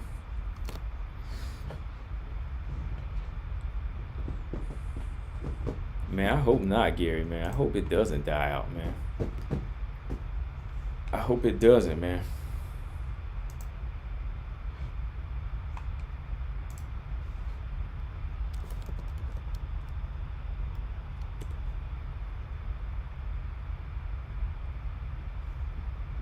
Yeah, yeah, she just has there's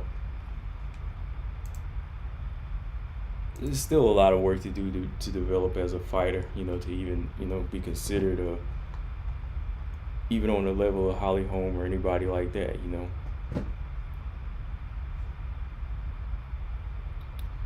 All right, so y'all be on here like another 10-15 minutes. Let's see, I got Robert Henry. I sent him a link. I think he came in.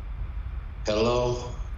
Yes, sir. So yeah, man, be on here about another 10-15 minutes. What's going on, man? Look, let's just start with Megan right now, okay? Listen, I'm gonna ask you this, okay? Let me know if I'm wrong, okay? I'm not the diehard boxing fan. I mean, I got love for boxing. I got love for boxing history, but let me know if I'm saying something wrong here, okay? Okay. Didn't Michael Spinks, as terrified as he was in that fight against Tyson, he got knocked out in like 91 seconds, right? Didn't he at least like land a punch, throw a punch, or something like that in that fight? Man, I think he maybe threw like one, but do you think he threw like one straight punch or a jab at Tyson before he? You know what I'm saying? I think he did it more just as an instinct, but I ain't gonna lie, man. Michael Spinks, look, I love him as a light heavyweight. He was one of the best light heavyweights of all time, but he was scared in that fight. I ain't gonna lie, he was a little shook. You know, I give him all respect for everything else he's done, heavyweight, light heavyweight. But look, the Mike Tyson fight, he didn't really come to win either. I mean, I can't compare Megan direct. I'm talking about just as a combat sports figure, even though she won on one level. We're talking about at the highest level, so I can't. But it just feels like Megan did less with maybe about 2 more minutes. Not 2 more minutes, maybe about 30 more seconds or something like that in that fight. Yeah, definitely. I can see that because at least Michael Spinks, I think Tyson's just Tyson. You know, Tyson's just Tyson. When he touches you going down. But Spinks went down more than once, though, didn't he? Didn't he go down twice? That's what I'm asking. Like, when Megan went down, Megan was done. And you knew Megan wasn't going to get up. And she didn't even try to get up. Like, let me see here. I'm not saying, I'm not saying at that angle that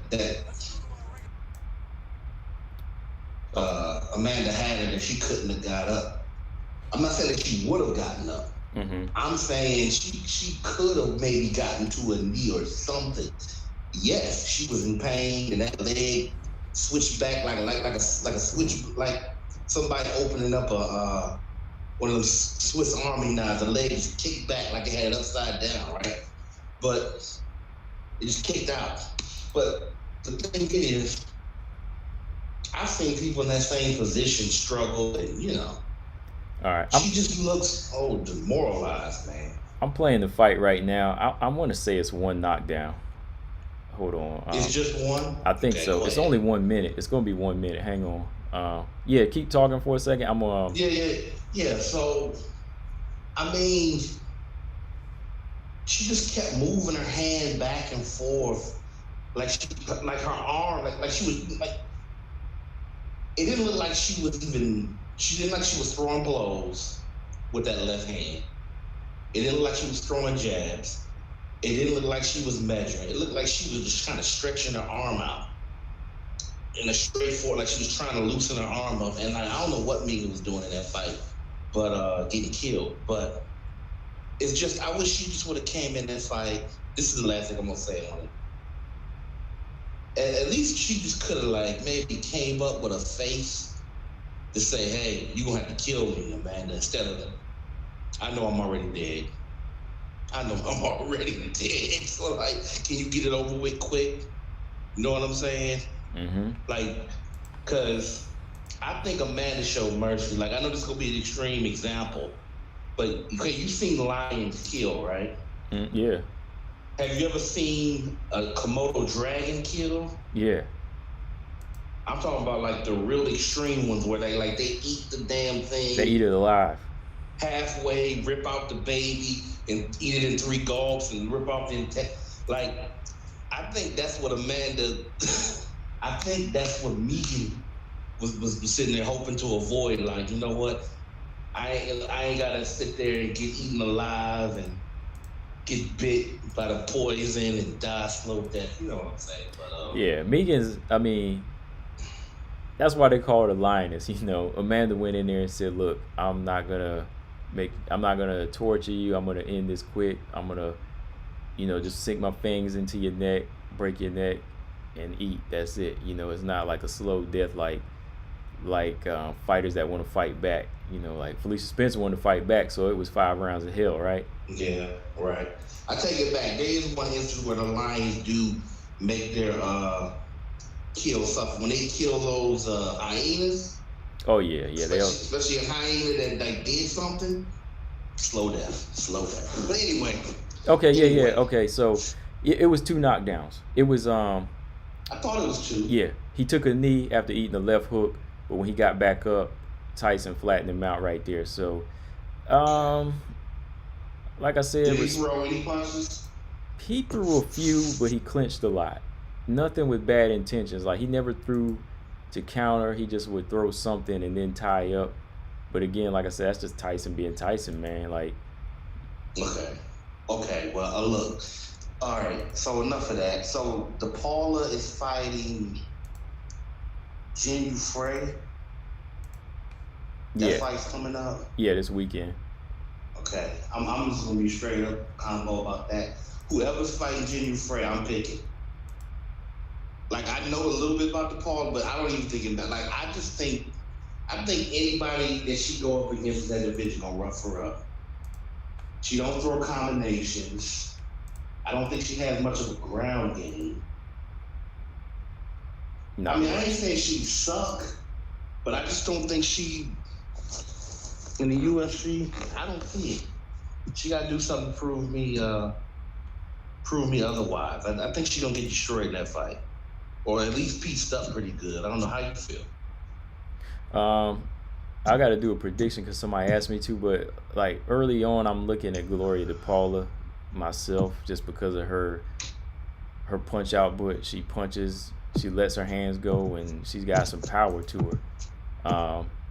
Sometimes I think Jin Frey is kind of stingy with hers, and you got to remember she moving up from atomweight to fight some of these top level strawweights, so that's another factor you got to put in there. Like, you talking about these strawweights that are strong, naturally stronger, and I mean, Loma Labutni, a small strawweight, was able to dominate. And then you had the Kay Hansen, who's not the best technically sound. still coming from behind the back and beat Jenny Frey. So a lot of factors in there, man, for you to pick against Yeah. her. Right. So let me see. No point talking about Montana. So the Jillian Robinson and Miranda Maverick fight, right? How far are we away from that? March 27th. Okay, not that far. I mean, my pick hasn't changed. I just wonder, is Jillian going to come in there like, I don't even want to say improved, like in terms of like her technique, but like, will she be ready? That's what I'm trying to say. Like, will she try just slightly different things? Because like her takedowns are just too predictable for me. Like, they're too predictable. And I think what's going to happen is she's going to mess around and stand too long with Maverick, and then eventually, maybe late first round or second round, she's gonna try to takedowns. And I got a funny feeling. And this shit all could not happen. I'm just saying, this is the way I'm feeling right now. It's gonna be too late. I think Miranda's gonna be adjusted, and I think the problem with Jillian Ramos, like once you start getting hit, she kind of reminds me of Carla to a degree, but Carla can actually adjust enough to get the person down a lot of times. But it's like once you start really constantly catching Jillian Robinson, it's downhill. So I can see this fight ending in the second round. Like I still see a second round finish by either strikes or submission by Maverick. Okay. Yeah, this will be a good fight though, man.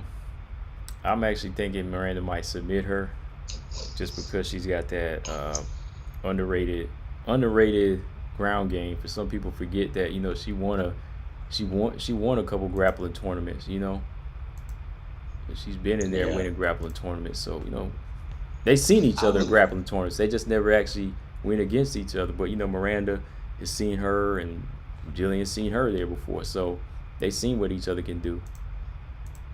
Yeah, I was watching. Somebody posted on the Facebook page these two clips, Jillian Robinson and Felicia Spencer. It was submission underground, and this one girl in two separate fights submitted both of them. I can't think of the girl's name. I don't think she in the UFC, but I mean, she made both of them tap out. So. Oh yeah, I saw that. Felicia Spencer. Yep. And Jillian. Yeah, I can't think of the girl's name, but it's probably still there somewhere, but I can find it. But it's weird watching submission underground though after like watching MMA for so long. Like it makes sense, but it don't make sense. It's weird. It's kind of like its own thing. It's different, but it's relative to all the ground mixed martial arts. It's just different. I don't know. But anyway, so Modafferi and Taia Santos. So after you crack the code, I'm gonna start calling you the Robert Langdon of I think I'm saying the name right, of a WMMA. You heard of the Da Vinci Code, right? Yeah, the Da Vinci Code. Right. You cracked the Modafferi code, and I'm confident that Taia Santos is tough. I think the only weakness that Taia Santos, and I'm not saying necessarily against a Valentina per se, because I think Valentina has the ability to exploit whatever fighter is not really good at. I mean, what I'm saying is, I don't know. Taia Santos' get all-around game is so good that it may take a fighter like that. Not necessarily Valentina, but I'm just saying that's somebody who probably could. But I'm saying she has a really good all-around game. But I just think sometimes she's her own worst enemy. Like in that Romero Barella fight. Right, that was a fight she should have won, man. I'm thinking, look, this is my opinion. I know that it may not be true. It may be this was a version of Barella octagon IQ at least up to 800 or something. Mm-hmm. You know, a rare occurrence. But I feel that it wasn't her first fight in the UFC. Taila Santos. Taila Santos, yeah, that was her first fight. Man, honestly, dude, I'm not saying that Morel Barella was not competitive at all. Clearly, she was. I think she had the jitters, man. I think Barella did what she was supposed to do, which was, okay, you the new kid on the block. I know what I'm gonna do. I'm gonna apply as much pressure. I'm gonna make it hard on you. I'm not gonna be intimidated, and then I'm gonna work and see if I can keep that pace up. And I think by the time Santos adjusted to the pace, the fight was halfway over. And she kept getting taken down. And I think she ended up expending more energy. You see what I'm saying? See how much calmer she fights now? Yeah. See how much control she fights? I think she was... Look, it worked. I can't hate you, technically I still think she won. I'm scoring it. But she threw her off her game. I mean, she did what she was supposed to do. She was supposed to do a fight. You know what I'm saying? That's what what's the guy that Usman just fought? Burns, yeah. He came in there, he used his strengths, and he tried to overwhelm him, but it just didn't work because he was able to judge Usman. But yeah, so I think it's Taila Santos just needs to take her time. Don't get caught up with the movement. The Modafferi moves very strangely. If she can adjust to that, she can finish. Because I don't think Modafferi wants to stand with her. I really don't. I just don't think Modafferi, because she don't have a gas tank problem. She don't have a gas tank problem. She can kick, she can hip throw you, hip toss you, and she can control you on the ground. So I got a feeling that she will win by unanimous decision. I don't know if she's gonna finish Modafferi. Modafferi is tough. She can take a beating, but she don't get finished that often. But if she do finish her, look forward to having her. Okay. I think it's gonna be unanimous decision. Okay. Yeah, that's that's a good breakdown for it, because earlier when I first came on, I'm like, where are all these people? Have these people watched fights before? Everybody's just saying like Roxanne got this with ease. Like everybody's like, I got Roxanne. I'm like, tell me how, and nobody could tell me how. Right. Roxanne don't even know. Yeah. I think it's because of the relationship that we recently had with Roxanne Modafferi. She'll lose, and she'll win one, she'll lose, and then she'll win one she wasn't supposed to win, or we didn't think she was gonna win. Mm-hmm. But like once you actually slowly break it down and see who she beat, what was going on in these fights, right? Then you start to realize, wait a minute. Oh, you can handle. There's a way to beat Modafferi, or to see. Basically, there's a consistent pattern that shows how you can beat her. But if you try to go in there, and I'm gonna tell you what it is. If you go in there and you think you're just gonna stand with her because you're better at standing, you see what I'm saying? It's like you underestimate her game. Right. Now, does that mean that if she fought Shevchenko again, well, she did use a little bit more wrestling in, but still, I'm saying, if you think that stand up alone is gonna be enough to beat her, then you're wrong. She's good enough to where here's the thing, no matter what you want to say, she's competitive. She may be mediocre in terms of, other areas, maybe that's affected her record. she's not a complete fighter in the sense that the newer fighters are, but yeah, she's game. And she actually built herself up when she left the UFC and came back. So she's actually a little bit better than she was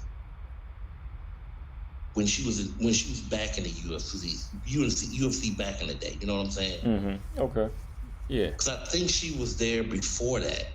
I might be wrong, but I think she was there before that. But anyway, I want to say she's been in the Tough House like 2 times. Yeah. Yeah. So she's been in there. yeah. But so yes, I'm definitely going with Taia Santos, and Manny Ferriot is fighting. I'm trying to get through most of the fights. Who is Manny Ferriot fighting? Andrea Lee? Marina Moreau. Oh, snap, that's right. That's going to be a good fight, man. Why can't we get these fights in box? This is embarrassing, dude. Man, look, I got We just talking about the women. We ain't even talking about the whole thing. Yeah. We just talking about the women. Just the women, man. Like, boxing is just like, oh man, like I got a video coming. You have to post it on the page. Like, it doesn't talk about WMMA, but it's just about the men in general. I had to call, like some names here. Look, you guys are not doing the same thing Izzy's doing and Usman is doing. Y'all are like, boxing just playing too many games, man. The women are showing them up over here.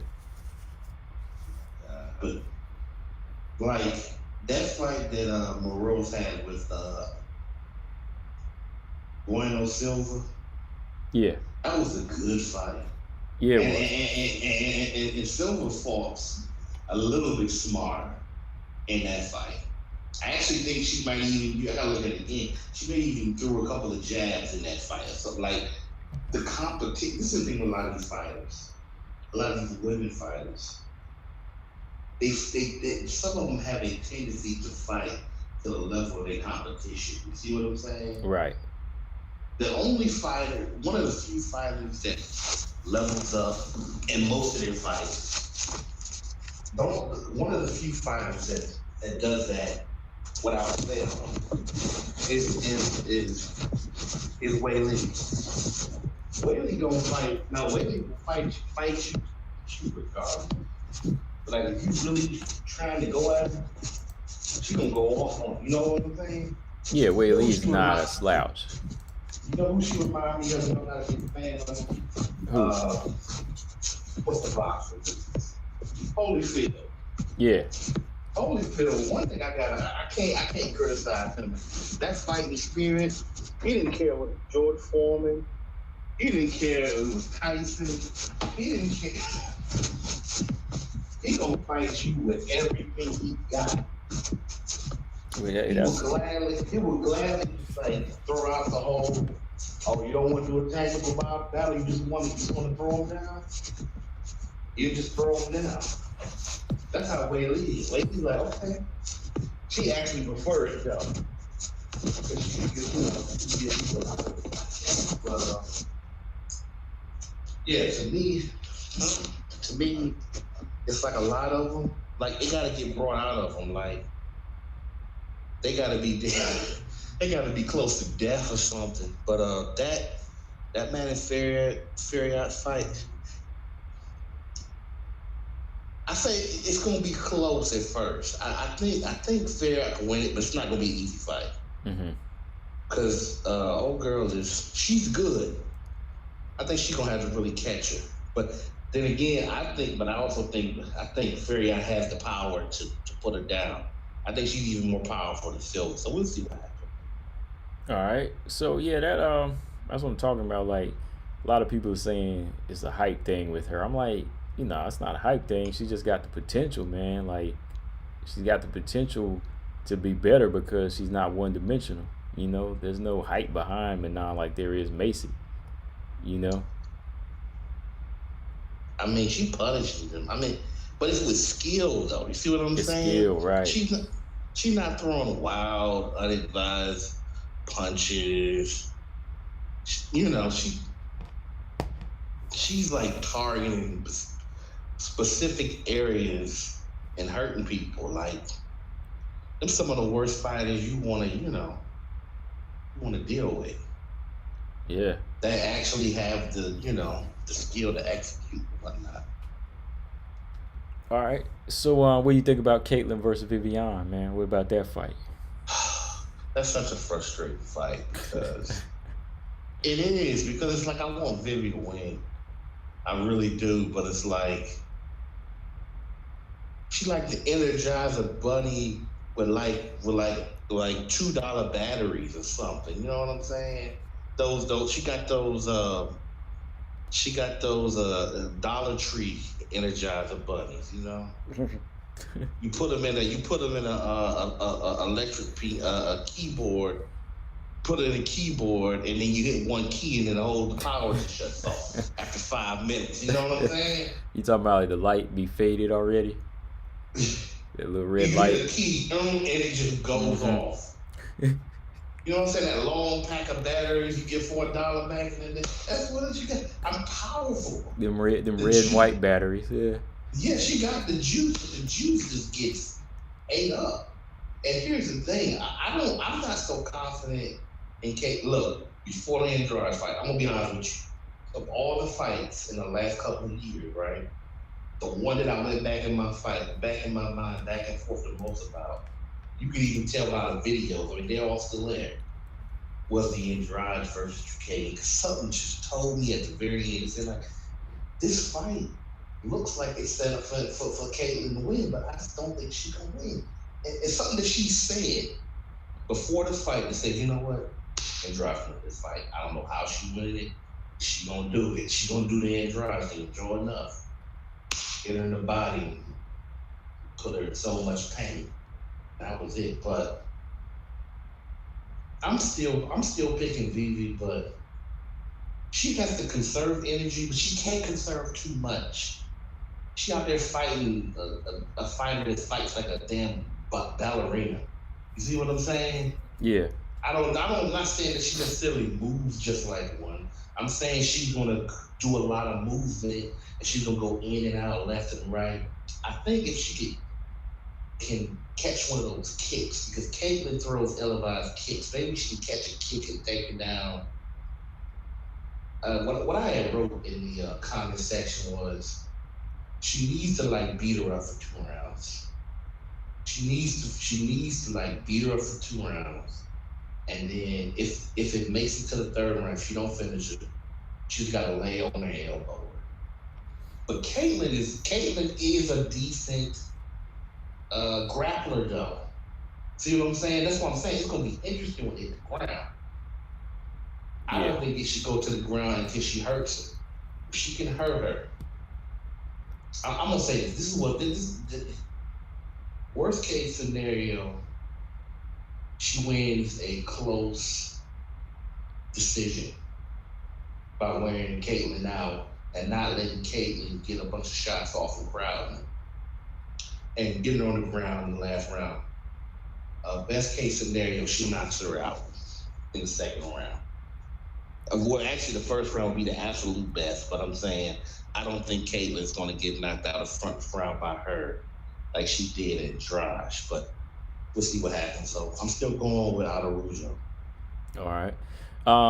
Man, it's a tough call for me. You know me, I like to mess with y'all about Caitlyn. I gotta respect Caitlyn. I keep telling y'all, man, because she be annoying. She be irritating y'all. I kind of like how she be irritating everybody just because she does just enough, man, to get paid and say I'm right here. I ain't going nowhere. It's funny. It's funny at the same time. It's like if y'all ain't beating her, then y'all must ain't on the level either. So I can't get mad at her. Ain't nobody beating her, so hey. I mean, dude, out of all the fighters that I don't like, I don't hate. I use the term despise because they don't mean hate. Look up your definitions. And don't use it as a pseudonym. It's not the same thing. It's not quite that. But of all the fighters that I just don't like for some reason, right?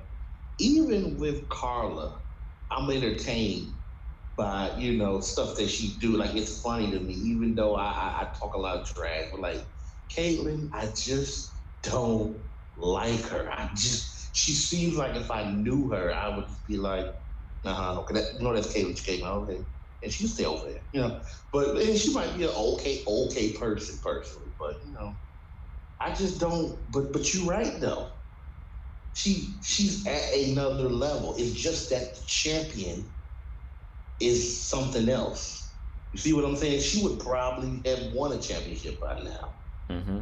It's just that Valentina is something else. She is actually a word. I hate to say it. I don't like the way she fights. But then again, we criticize Bojangles the same way. These are world-class fighters, no matter what we want to say. Yep. So I don't know, but I guess look, since it's your channel, if you don't want to do your pick right now, you ain't got to. But yeah, I'm not. I already did. Okay. I did mine in advance. So. Yeah, that's cool because yes, I'm gonna start trying to do them a little bit earlier. It just be like last minute with me sometime. But look, I like Caitlyn, like not no fanboy type of way, not talking about how she look or anything like that. I just like her because of the fact that she's irritating people and she gets her money, man. Like she's doing a good job. She's doing a good job at it. That's how you look. Somebody gotta be that. Somebody gotta be like Randy Orton or something. Somebody. She ain't killing no elections. I mean, 125 don't have too many. But what I'm saying is, you get what I'm saying. Like, somebody got to be a prick. Somebody got to be a very talented prick that don't nobody like. Like, even if I liked Lauren Murphy, the way she talking to Lauren Murphy, that's how she's supposed to talk to Lauren Murphy because that's who she is. Like, I think Caitlyn embodies a character that like it's based on who she is. It may not be who she actually is outside of Africa completely, but she just embraces it. Like, look, this is what I'm doing. I'm stacking up money, then I'm having babies. You ain't gotta like it. You know what I'm saying? It's like, if you can stop me, then you have the ability to change the trajectory of what's going on in the division and to build up your own narrative. And we gotta see if Araujo can do it. But I would love her to do it because it would kind of make her look bad for calling out Grasso and all that. Nah, call somebody that's a little bit more going toward a championship. Grasso got a couple of fights, so. I knew where she was going with that. That's why I just laughed again. I was like, watch her get this fight, and they're just gonna give it to her. I just laughed about it when she did, man. Well, look, within the last 8 months, who's been, okay, other than Angela Hill, right? What other two fighters have been expressing that they always ready to fight? I'm talking about in all of the UFC. Nobody. What two women? Only two. Just Pena, since she been back. Yeah. And Chookagian. Chookagian is always ready to fight. I mean, Andrade a little bit. She switched the divisions and whatnot. But really, Caitlyn will take a fight on a dime. On a dime, she'll take a fight. Yeah, she will. That's what I'm saying. Like, she's like the only fighter that'll take a fight and still hold on to her number 2 or number 1 spot. You know what I mean? Like, it's crazy. Like, you got other fighters unranked. That's one thing, they come in to fight, but she's not taking slouches. She's coming back to fight top 10 fighters. So I'm talking about Cynthia Calvillo, Jessica Andrade, Lauren Murphy. She said she'd fight her again. She fight her again, yeah. So since I don't want to talk about her too much, because she irritated me. Okay, well, give me another fight. Because I know it's a bunch of fights. Is there something else we missed? Yeah, we ran down the list. Go back to you can give me a quick pick on Lee and Shevchenko though. Okay. I'll give you two. I'll give you that one, and then real quick, I'll give you Aldrich and Casey before we start wrapping up. All right. So Anthony Shevchenko gonna beat the crap out of Angela Lee. Angela Lee is food for Shevchenko. I don't see how she can win. I'm not saying she can't win. I'm saying I can't see how she can win. I'm not saying it's out of the realm of possibility. I mean, she can't stand up. With her stand up, it seems like her stand up is worse. I mean, she's giving up the side. I mean, she's giving up the length, the range, the skill. And if it goes on the ground, I think Shevchenko is strong enough. I think Lee will struggle and she will fight. This fight won't go past the second round. Anthony wins. Yeah, Lay Panther for the win. Lay Pantera for the win. A stoppage. Okay, all right. And the fight against JJ. Okay, so JJ Aldridge and Casey. Casey. That Katie Horse. Is that it? What's the first name? Courtney Casey. Courtney Casey. Yeah. I think JJ is the better striker. Yeah. But I think that if Courtney Casey can put her and get her in like a firefight, she may be able to catch her. She may have enough power to stun her. But what I think is going to likely happen is, I think as long as JJ Aldridge move her head just a little bit, she don't move that head. I mean, she do it every now and then, and usually she just use her position, but she needs to just move her head. If she moves her head consistent for 3 rounds, I think she finishes her with strikes in the 3rd round. So those are my picks for today. I'm not going to repeat them. They'll hear it on archive. And right, so yeah, those are my picks. All right. I'm pretty confident. Yeah. Okay, for the main event, real quick though, for the main fight between Shevchenko and Andrade, how close do you think this fight is, man? Like, how close is it, man? It depends. It depends on how quick Jessica want to die. If Jessica come in there trying to run up on Shevchenko, it ain't going past the 1st round. I doubt it. I really doubt it. Like, if she come in there like a bull, it's not going past the 1st round. All right. But if she come in there kind of controlled, maybe mixing in some leg kicks, maybe trying to put the jab in Shevchenko's face and disguising the left hook and trying to get her up against the fence, maybe it'll go 3 rounds. But honestly, as of right now, it could go past 3rd round. But as of right now, I see Shevchenko finishing her via armbar, 3rd round. All right. Yeah. There's just so so many factors I think people are thinking of with the physical strength, man, and I kind of look at it like that too. But man, like, I think Shevchenko is just prepared for a little bit of everything, man. Like, I'm worried about those clinches just because she's so strong. Andrade is so strong, but I just think the technique is going to be too much for Valentina when it comes down to it. I think Valentina is stronger than she was when she fought Amanda Nunes the first 2 times. Yeah, I think so. I mean, Amanda couldn't get her down, so that's and I think her technique, again, I'm not saying that if Jennifer Maia was at 135, would she be physically strong? I think it's more a matter of how they use the weight class they in and how they use their weight. You know what I'm saying? Yeah. Valentina is naturally a small. She's a natural 125 for real, but that's why she's so much smaller than all the other ones because they couldn't weight. But I think that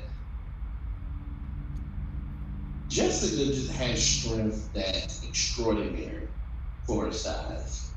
Really? But just because she has extraordinary strength doesn't mean that Valentina doesn't have the skill combined with the strength to neutralize it. So it's a dangerous fight. But Jessica really would have to surprise her, though. Jessica would have to, put it this way. You know what they were saying about Megan Anderson and Amanda Nunes? Could Megan land a punch or something like that? Mm-hmm. Being realistic, as big as Megan is, I think that Jessica's violent nature, her power, and her unpredictability, she would land a punch on either Valentino or Nunes before a fighter like Megan Anderson ever would. I'm not saying that she can do it. I'm saying the way that she fights and the fact that she puts everything into her punches. That's what she reminds me of Tyson. She's using her whole body, which is it's like what is it, 90%? That you increase the power when you put your whole body weight into it.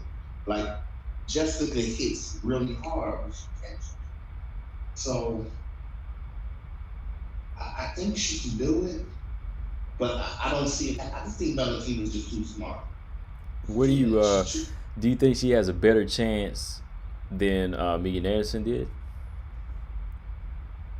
Way better. Okay. First of all, you know what the obvious reason is, right? Yeah, killer. She ain't scared. Right. Jessica may be at moments she frustrates you, like you be like, Jessica, you fighting like a fool. But she's willing to die on that. You see what I'm saying? Mm-hmm. Jessica is willing to die on the hill. Megan coming off the hill. That's what happened to me. Megan go fall down the hill. Jessica like, I might die, but I'm gonna die on this hill. So yes, she has maybe about 4 times, just because of the way Megan fights. Megan needs space. Megan needs to be able to she needs comfort to be able to land those punches. See what I'm saying? Like, she needs to be in control of the fight.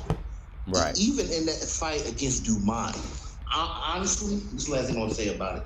Honestly, I think that was more about Dumont lack of calculation than Megan's skill. It had something to do with Megan's skill. Megan is skilled, but it was more about Dumont, not really. You see what I'm saying? Yeah. She got lax with the wrong fighter, and she got caught. I mean, that's what happened. Well, credit to Megan, but you know. Marcus just sent this, and I just clicked on the link. It's just hot off the news, like 20-30 minutes ago. It says Megan Anderson no longer under UFC fight contract anymore. Wow. Yep. Let's see. It says former contender no longer under contract. UFC confirmed she completed her contract. Today. Let's see, and then she confirmed it on her live stream. Let's see. Also, she said that the promotion planned to dump the entire division. I get what they were, earlier. I know people think they were dumping it because of her. No, they're just dumping it because they ain't building it, right? I don't look because Megan is probably emotional right now, because usually you get your deal, you get your re-up before. You see what I'm saying? Mm-hmm. You see, they didn't, like, when they let go of Cheesecake. Okay, Cheesecake got cut, but Vanessa Mello just didn't get signed back, right? But it's the same thing. You pretty much got cut. You know what I'm saying? So I'm thinking that I'm going to take what Megan said with a grain of salt at first about the division, because, okay, I understand why she's thinking, and she might have more insight than we do, but most of us at least, that the division is gone. And it might only been there if she won, but at the end of the day, I'm going to wait for more confirmation. Okay, yeah, here it says multiple sources speaking to MMA Fighting, where this came from, denied the UFC had any plans to get rid of the featherweight division. Okay. So yeah, all they right. denied to get rid of the division. They're just not signing her contract. It's it's completed. It's completed, so they're not renewing it right now. So yeah, she's pretty much done. Right, and like you said, they still got fighters on the contract. Mm-hmm. So they probably would rather just let it play out if, in fact, they do decide to say, hey, Mm-hmm. we don't want this no more. Sorry, man. you're going to be the last champ of this division, whatnot. It's just sad that they couldn't work it out with Cyborg. Oh. And I mean, like I said, Megan, like Hello? Hello? Yeah, I'm here. It's sad they couldn't work it out with Cyborg because the reality is now I'll give Alicia Spencer some credit for being an up-and-comer in that division, right? Yeah. But truth is, Cyborg and Nunez was really that division. Pretty much. That was it. And everybody else was a bunch of bantamweights coming up or a bunch of get me over 145 pounders that needed to develop. They weren't, you know what I'm trying to say. Yeah, nobody was like top level like them two, man. Like there just wasn't enough to really build up everybody. So I mean, Megan, like I might talk about this in another video. I mean, there's other things for her to do besides fighting. You know, fighting just doesn't seem like it's her on that level. I mean, there's so many other things she seems to do well, man. Commentator, man. She's a hell of a commentator, man. Like, I mean, she does that. She does that, she no got problem. A podcast. I mean, she could do a little bit of modeling, especially with the tattoo thing. I know George Page don't like that, but it's a big market for that. E-gaming, I mean, she does that. Bare knuckle boxing. She just need to stop, you know, getting into Twitter beefs and doing things that lead to her embarrassing herself. And here's the thing, it's just like it's a fast-paced world. Now, people will forget. People forget. You know, like, yeah, she had that bad loss, but people, she can move on, you know. Yeah, people will bring it up every now and then, but it ain't that big a deal. But, anyway, before we go, I'll make a little bit of an announcement. So, you know, I do Savage WMMA fan, right? Mm-hmm. I mean, I'm probably going to announce it somewhere else, too.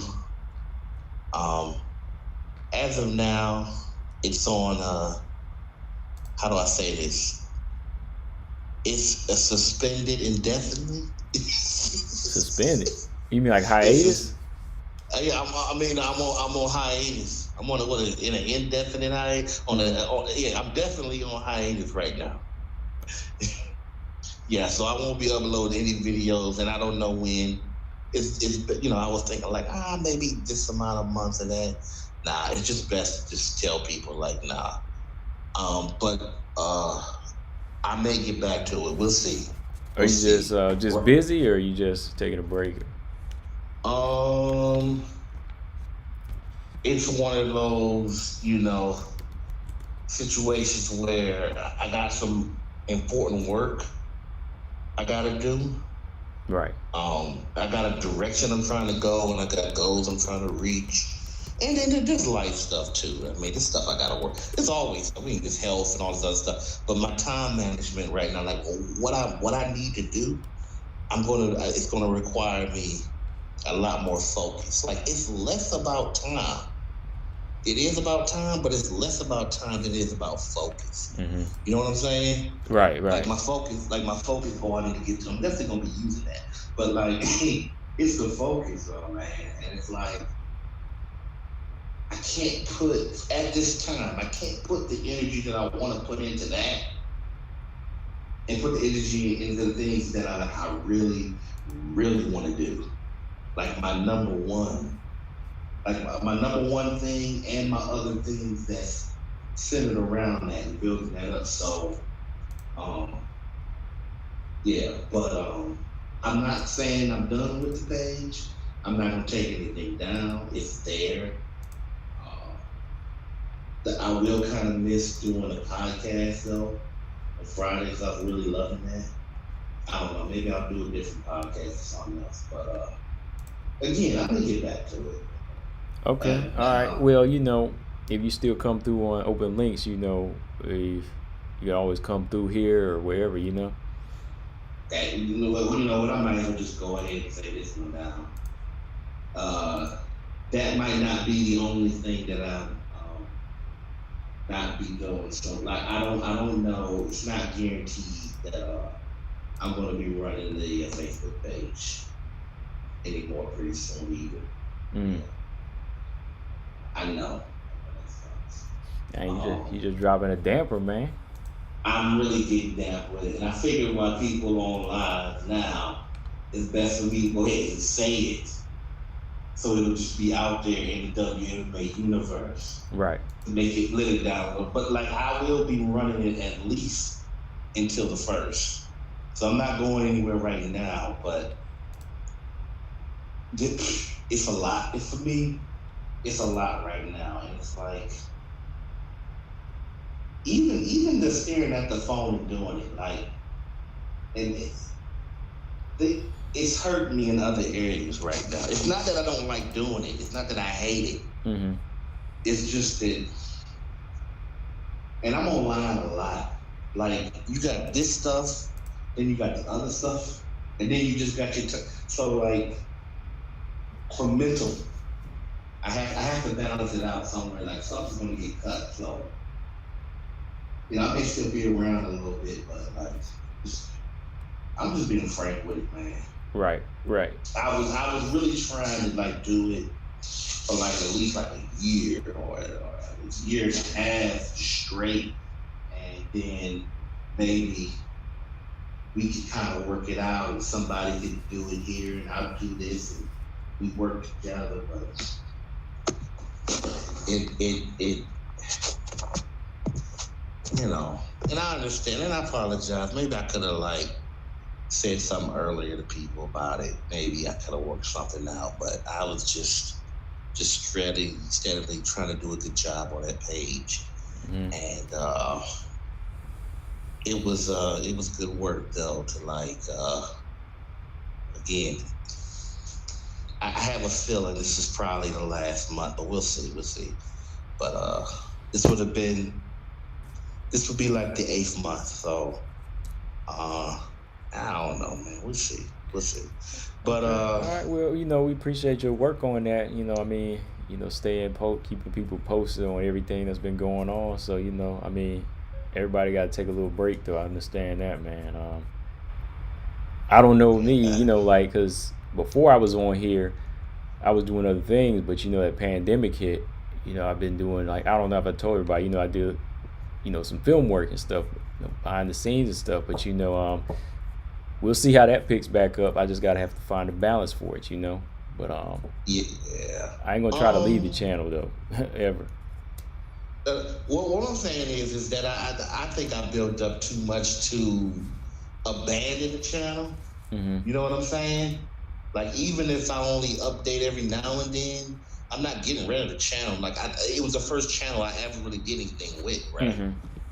At least I've never done anything like that before. I mean, I had like something like 240 uploads, and I've only been doing it for like 6 months. Right. So, I mean, I'm still learning YouTube and how to do more creative things, but the announcement is that my main channel, right? Yeah. There's gonna be a ton of uploads to that. Eventually, there'll at least be one a week, and for get started. And as you know, what I do, I do poetry. That's what I do. Yeah. I do poetry. I recite, perform. I may have some book reviews there. I may start a podcast there. I don't know. I'm weighing it, and again, dude, I'm still going back in my mind. Like, okay, could I still do the podcast once a week? And could I work out something somewhere else? I mean, as far as the WMMH, I don't know, dude. But my gut, it's my gut. My heart is like, hey, let's just get done what you said. Like Coach say, Coach say, hey, like get the MF that you said you was gonna get. But we'll get done what you said you was gonna get. So it's like, I gotta do what's on my heart right now, man. That's. I think you understand where I'm coming from with this. I think you really do. Oh yeah, I definitely do, man. Like I said, I'm kind of in the same situation at times, but you got to find that balance. I understand, man. Definitely. Yeah, between what I need to do and what I want to do. So anyway, so I don't know. All right. This probably won't be the first time this get brought up. I don't want to hold you any longer. Thank you for the link, and keep doing what you're doing. Oh yeah, for sure, man. Like I said, you always come back through anytime you got to get your thoughts on some fights that's going down, man. But everybody can still follow you at Savage W MMA fan though. Subscribe. Oh no, that library will always be there, and eventually, hopefully, I'll add something to it. And check out my main channel, Robert Henry Poet. Robert Henry Poet. That's all you need to know. Just the icon you're looking at now. That just if they want to subscribe now to it, great. If they want to subscribe later, fine. All right. Well, yeah, man, I'm about to get up out of here now. Gotta go find something to eat. It's always you and something to eat. You know, cause like that's where my time is. Like when my day starts to finally wrap up at night, that's the time I'm about to get something to eat. You know. All right. I'm gonna let you be like an owl and sneak up on something and eat it. You know. Get off the late night crushing food. You know. Right. All right, man. You take care, man. All right, peace. Later. All right, y'all. Well, I'm about to get up out of here. And, okay, Lemos wants to fight Angela Hill and Michelle Waterson. Okay, all right. But, yeah, we got to talk more on that Megan Anderson. We'll probably do a video on that. She's up out of there, but the featherweight division ain't. But, yeah, I've been on here a little bit longer. So, yeah, man, make sure y'all subscribe. And thanks for coming through again.